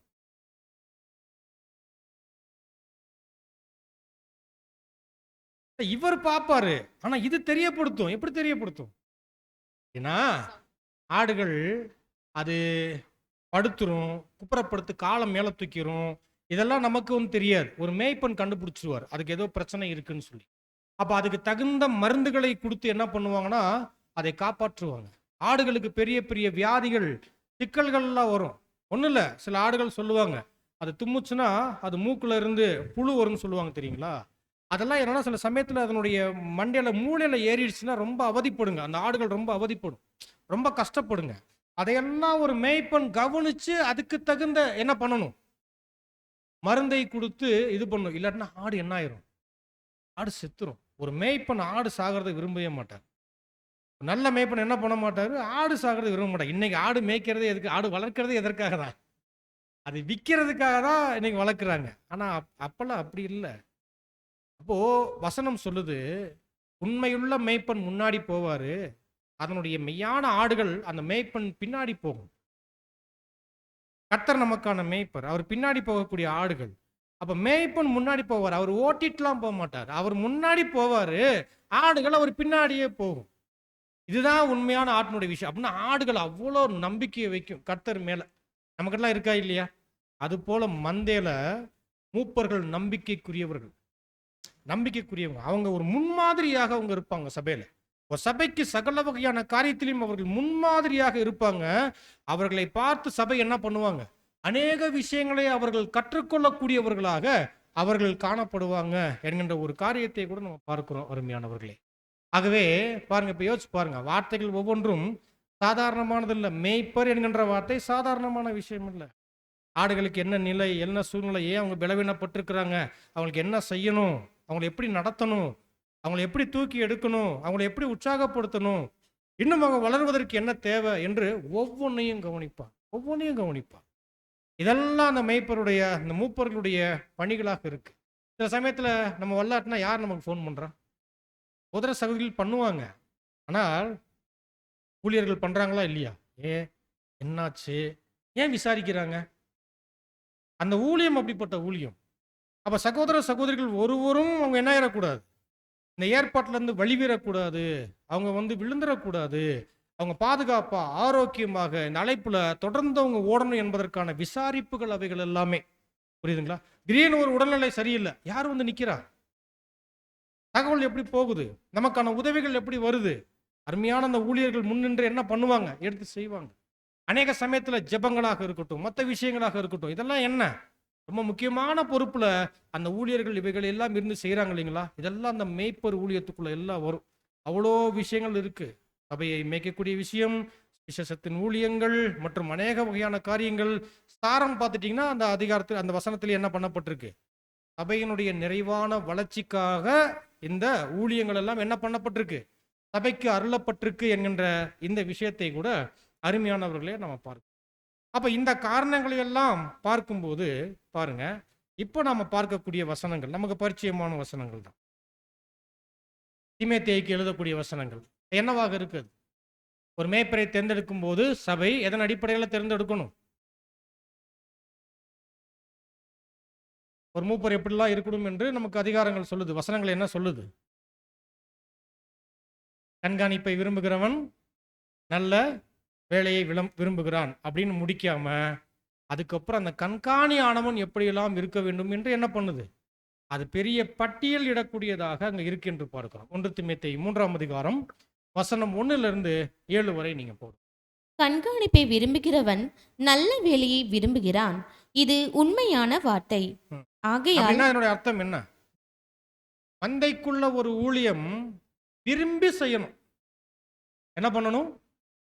விரும்பி செய்யணும். இது ரொம்ப முக்கியம். இந்த விருப்பம் என்பது என்ன? இது பேராசையை பத்தி சொல்றது இல்ல. எனக்கு இந்த மந்தை வாய்ப்பு கொடுத்தாங்கன்னா கர்த்தருடைய ஜனங்களுக்கு நான் ஊழியம் செய்ய என்னவாக இருக்கிறேன்? விருப்பத்தோடு இருக்கிறேன் என்கின்ற அந்த விருப்பம். இது சுயநலம் இல்லாமல் மந்தை கொடுத்தால் நான் மகிழ்ச்சியோடு செய்வேன் என்கின்ற அந்த விருப்பம். விருப்பம் இல்லாத ஒருவருக்கு ஊழியத்தை கொடுத்தா அவரால செய்ய முடியுமா? விருப்பமே இல்லாம அவர் செய்வாரு. சில சமயத்துல என்ன பண்ணிடுவார்? ஊழியத்தை செய்யாமலும் கடந்து போயிடுவார். அப்போ ரொம்ப முக்கியம், கண்காணிப்பை விரும்புகிறவன் நல்ல வேலையை விரும்புகிறான். இது உண்மையுள்ள வார்த்தை என்று சொல்லிட்டு அடுத்து என்ன பேசுறார்? இப்படியான கண்காணியானவன் எப்படி இருக்கணும்? குற்றம் சாட்டப்படாதவனும். அப்படின்னா ரொம்ப எளிமையான புரிதல் என்ன தெரியுங்களா? ஒரு மூப்பர் என்று சபை ஒருவரை அறிந்து கொள்ள முற்படுறாங்கன்னா அவர் பேர்ல எந்த ஒரு வகையான குற்றச்சாட்டுகள் இருக்கக்கூடாது. என்னது குற்றச்சாட்டு? அப்படின்னா இந்த குற்றச்சாட்டுக்கு நம்ம எப்படி எடுக்கக்கூடாதுன்னா, நான் பொறாமையில அவர் அப்படிங்க இவர் இப்படிங்க அப்படின்னு ஏதாவது நான் சொல்றேன்னு வைங்க, இதையெல்லாம் குற்றச்சாட்டு எடுக்கக்கூடாது.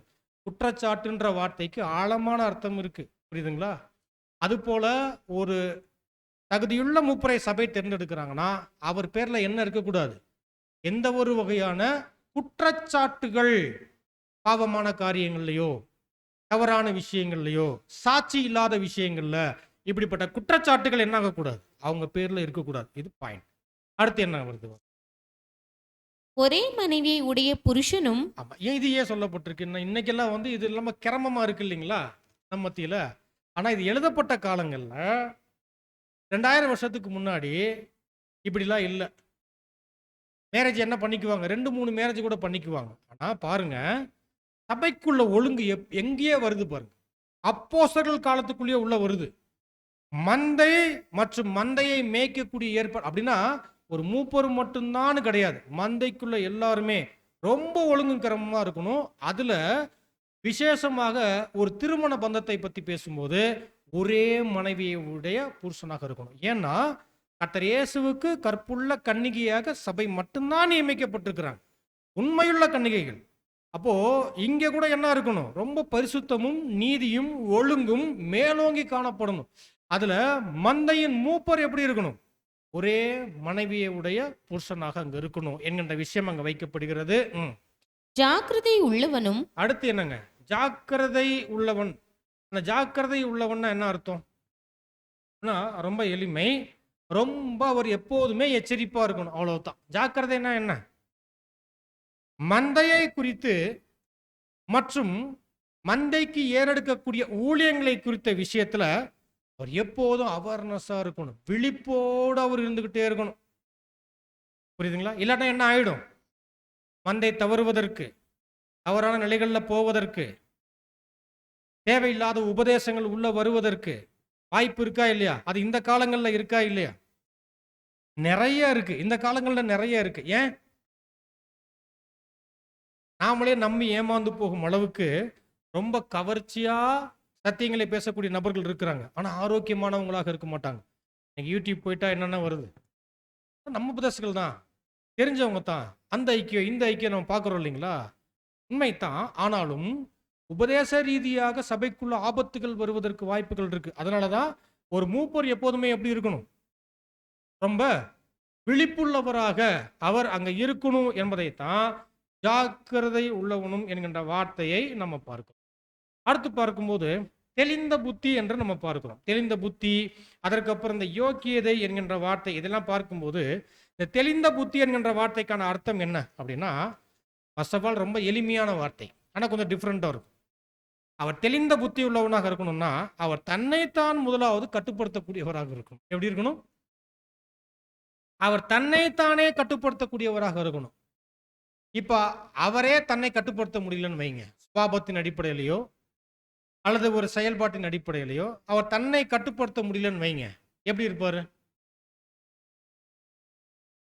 தெளிவா இருக்க முடியாது. தன்னை கட்டுப்படுத்த முடியாதவர்கள் தெளிவாக இருக்க முடியாது.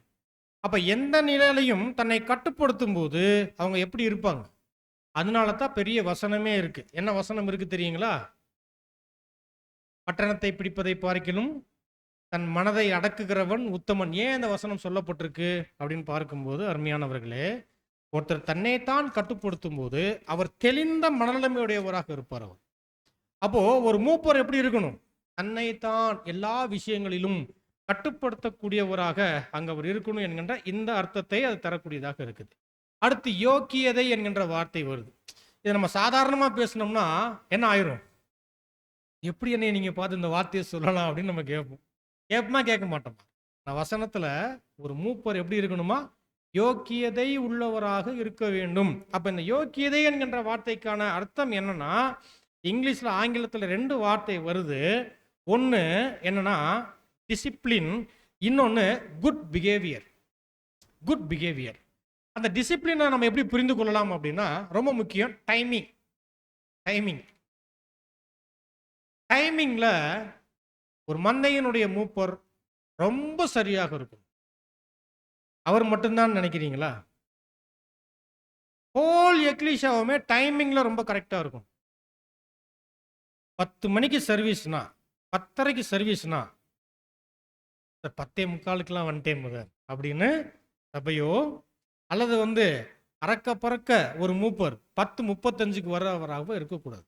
ஏன் அப்படின்னா டிசிப்ளினுடைய விஷயம் என்னன்னா, அதில் ரொம்ப பிரதானமாக டைமிங் வைக்கப்படுது, காண்பிக்கப்படுது. ஏன்னா டைம் மீறுவது பாவம் அப்படின்றார். என்னவா? அநீதி. அநீதி பாவம். எத்தனை பேர் நம்ம லேட்டாக வர்றோம்? எப்படி புதர் லேட்டாக வர்றது, எப்படி புதர் அநீதி ஆகும் அப்படின்னா, ஆமாம் அநீதி.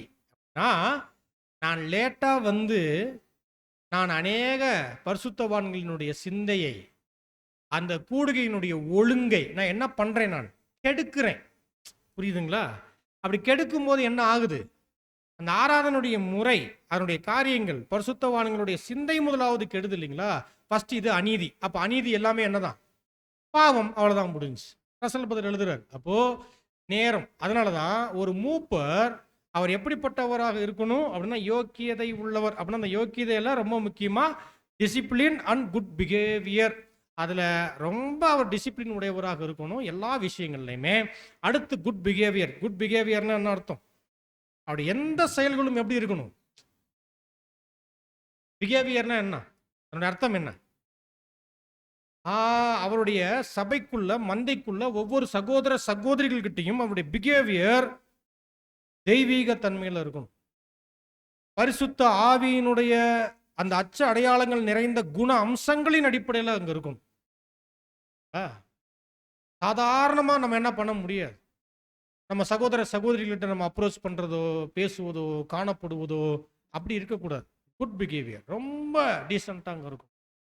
பரிசுத்தவான்களுக்கே உரிய கனத்தை, மதிப்பை கொடுத்து என்ன பண்ணணும்? அவர் அந்த ஊழியத்தை செய்யக்கூடியவராக அங்கே இருக்கணும். Good behaviour. இதைத்தான் நம்ம பார்க்கிறோம். அதற்கு அடுத்த வார்த்தை என்ன? அந்நியரை உபசரிக்கிறவனும். அந்நியரை உபசரிக்கிறவர். அப்போ இந்த வார்த்தையை நம்ம என்ன எப்படி எடுப்பது? அந்நியரை உபசரிக்கிறதுனா, அப்போ அந்நியன்றப்ப இங்கே யாருமே இல்லை. இது எங்கே போயிடுறாங்க? ஆட்கள் எங்கே வந்துடுறாங்க? வெளியில் இருக்கிறவங்க ஆயிடுறாங்க. அர்த்தம் என்ன அப்படின்னா, வசனம் சொல்லுது யாவருக்கும் நன்மை செய்யணும், விசேஷமாக விசுவாச வீட்டார்.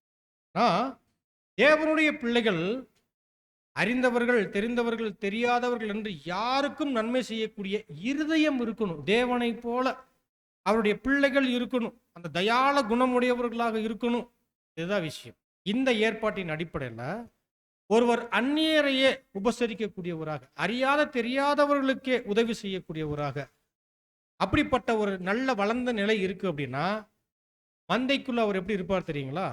அதற்கு ஒரு அருமையான ஒரு எக்ஸாம்பிள் என்னன்னா, மந்தையின் ஆடுகளுக்கு ஏதோ ஒரு கடினமான அனுபவங்களோ, அல்லது ஏதோ ஒரு கஷ்டமோ, அல்லது ஏதோ ஒரு இக்கட்டான நிலைமை என்று வரும்போது டக்குன்னு நம்ம என்ன யோசிப்போம்?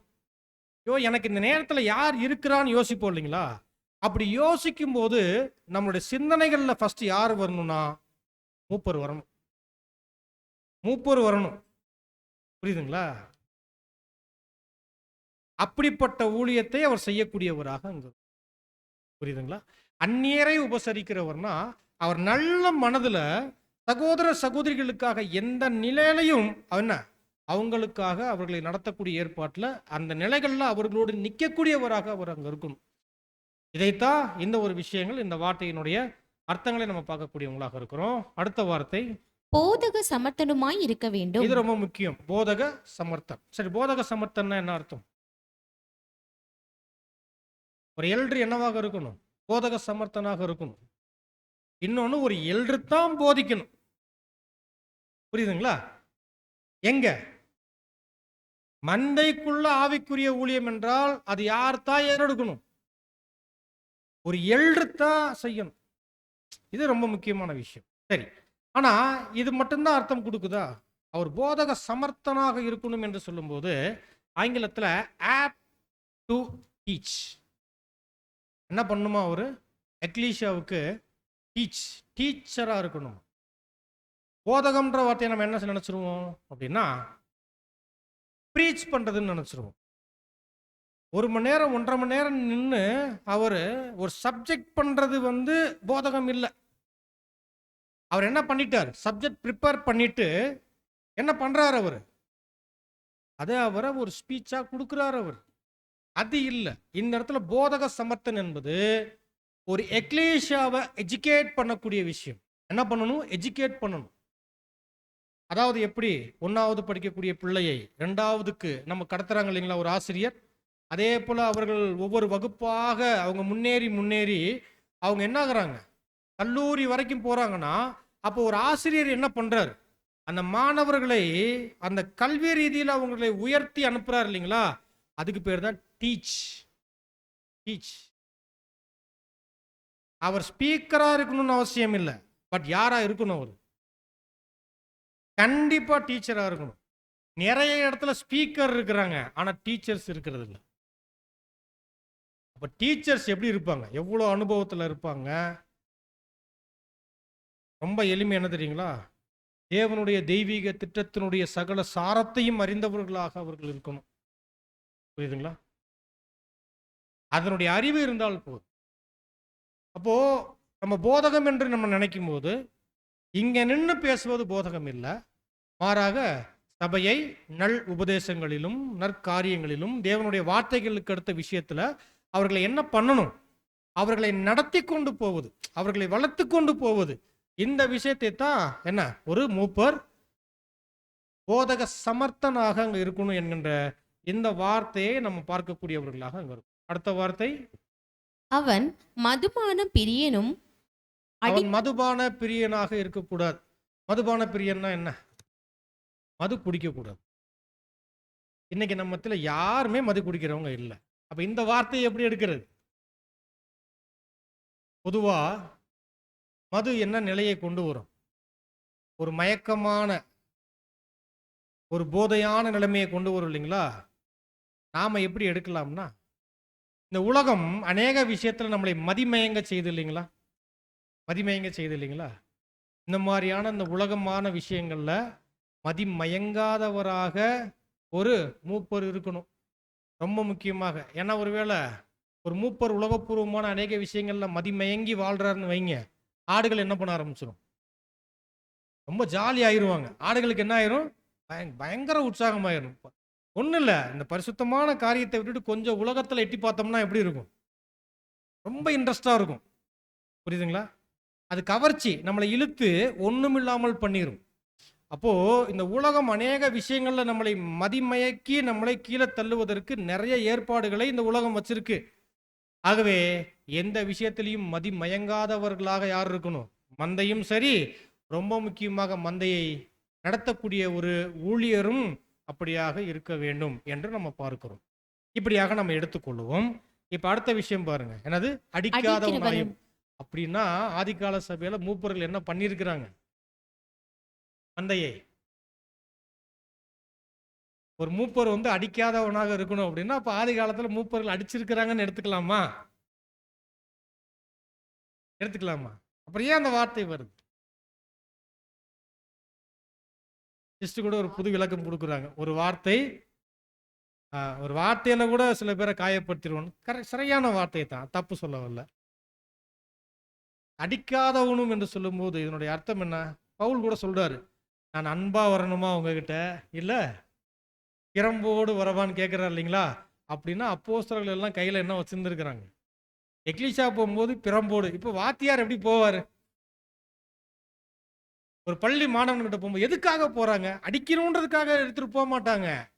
அப்படின்னா அநேக விஷயங்கள்ல அந்த மாணவர்களை சரி பண்ணுவதற்கு பிரம்பு ரொம்ப முக்கியமானது இல்லைங்களா? போல அருமையானவர்களே, இப்போ பிரம்பு எப்ப கையாளப்படும் தெரியுமா? எப்ப ஒரு பள்ளி அறையில மிகுந்த சத்தம், அப்புறம் பசங்களுடைய சேட்டைகள் அதிகமாகும் போது பசங்க மேல அடிக்க மாட்டாங்க. ஃபர்ஸ்ட் எடுத்து அந்த டேபிள்ல என்ன பண்ணுவாங்க? அடிக்கும் போது கப் சிப்புன்னு ஆவாங்க. தெரியுங்களா? இது எதை குறிக்குது அப்படின்னா, அடியாதவன் அப்படின்னு சொல்லும் போது அருமையானவர்களே, இது நேரடியாக அடிக்கிறதை குறிக்கிறது இல்லை. மாறாக ஒரு மூப்பர் எந்த ஒரு வகையான வைலன்ஸுக்கும் காரணமா இருக்கக்கூடாது, வன்முறையாளராக இருக்கக்கூடாது. அவ்வளவுதான் பாயிண்ட், அவ்வளவுதான். வன்முறைன்னா அதனுடைய அர்த்தம் என்ன? அதுக்கு ரொம்ப எளிமையான விஷயம் தான். ஒருத்தர் அடிக்கிறாருன்னா அவர் வன்முறையாளர். புரியுது இல்லைங்களா? அப்போ எப்போதுமே ஒரு மூப்பர் ஒரு வன்முறைக்கு என்னவாக இருக்கக்கூடாது, காரணமாக இருக்கக்கூடாது. வன்முறைனா என்ன?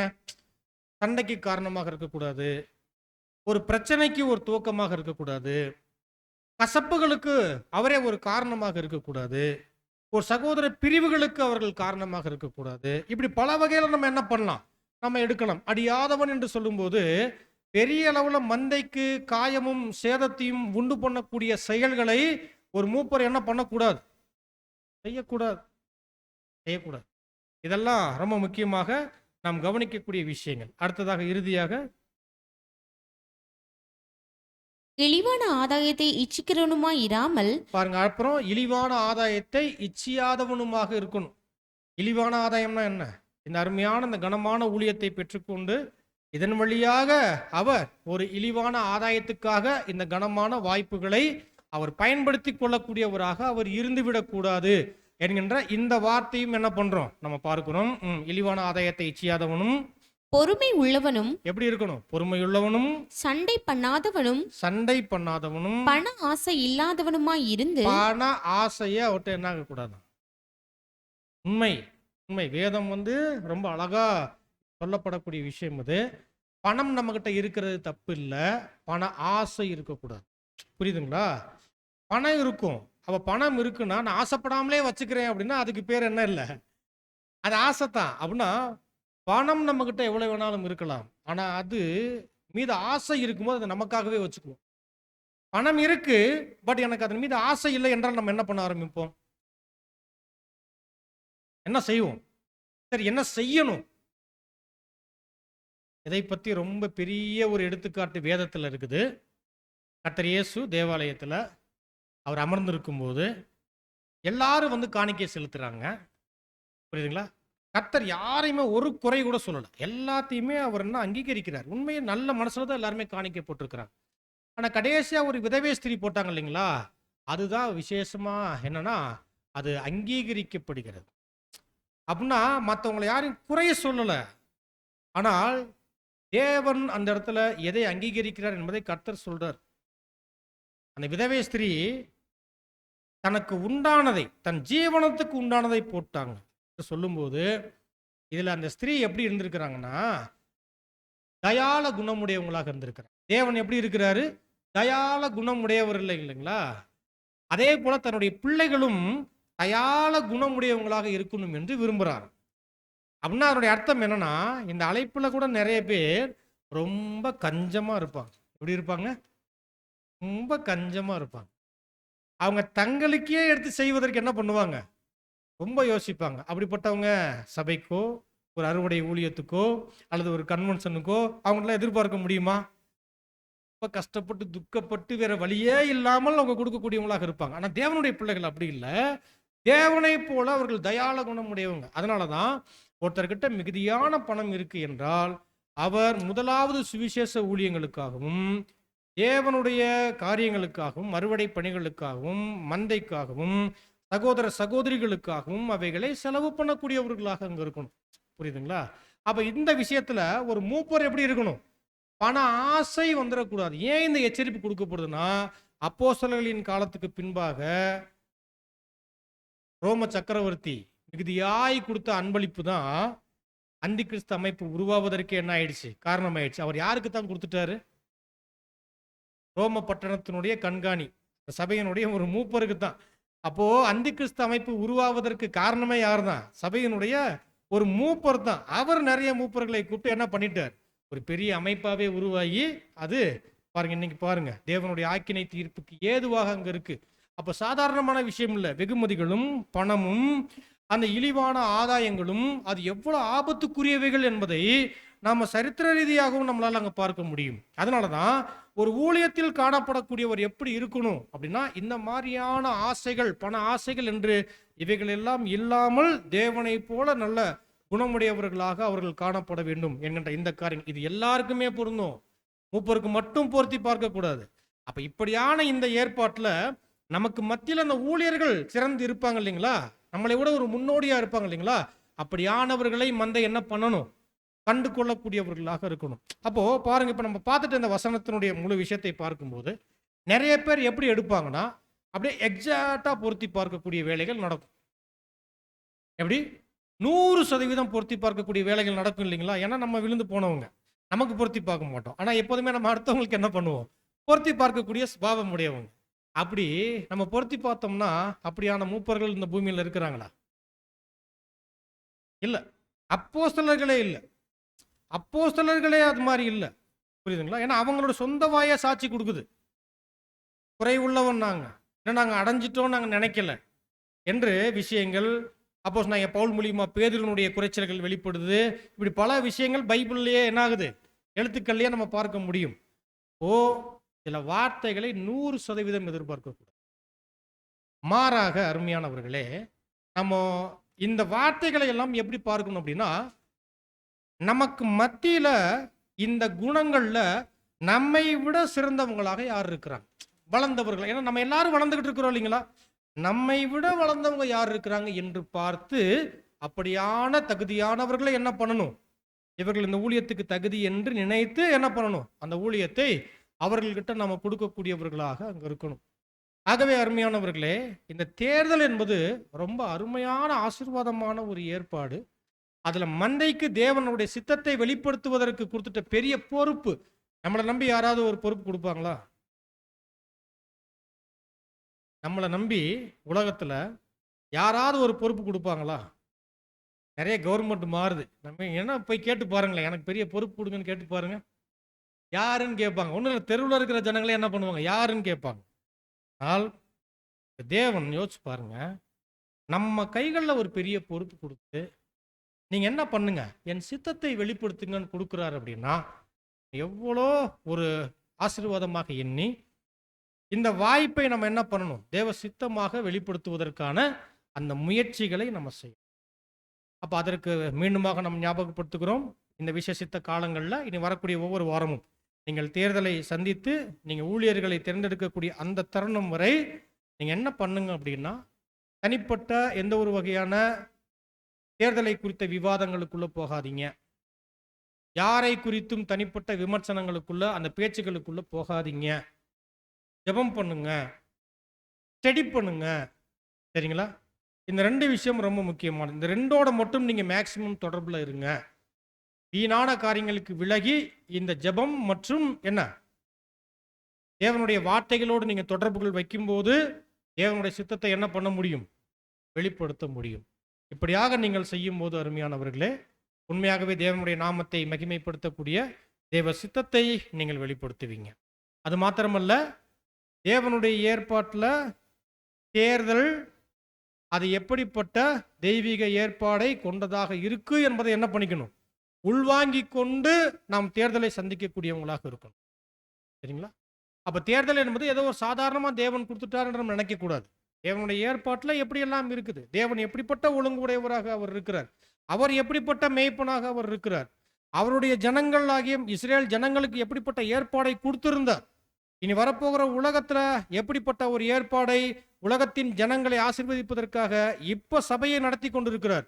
இப்படியாக நடத்தி கொண்டிருக்கக்கூடிய சபைக்கு மத்தியில தேவன் ஒரு விசேஷித்த ஒழுங்கை வைத்திருக்கிறார். அதை நீங்களும் நானும் எப்படி செய்யணும், அதுல ஒரு ஊழியக்காரரை நம்ம எப்படி கொண்டு வரும். ஒரு ஊழியக்காரன்னு ஒருத்தர் நினைச்சிடாதீங்க. உங்கள் மத்தியில எத்தனை பேரெல்லாம் தகுதியோ அத்தனை பேரையெல்லாம் நீங்க என்ன பண்ணணும், கொண்டு வருவதற்கான அந்த நல் முயற்சிகள், அந்த நல் வாய்ப்புகள்ல இருந்து ஒரு ஆசீர்வதிக்கப்பட்ட ஒரு சபையாராக நீங்கள் தேர்தலை சந்திக்கும்படியாக அன்போடு நாம் உங்களை வாழ்த்தி இந்த வார்த்தையை நாம் நிறைவு செய்கிறோம். தேவன் தாமே நாம் யாவரையும் ஆசீர்வதிப்பாராக. ஆமென்.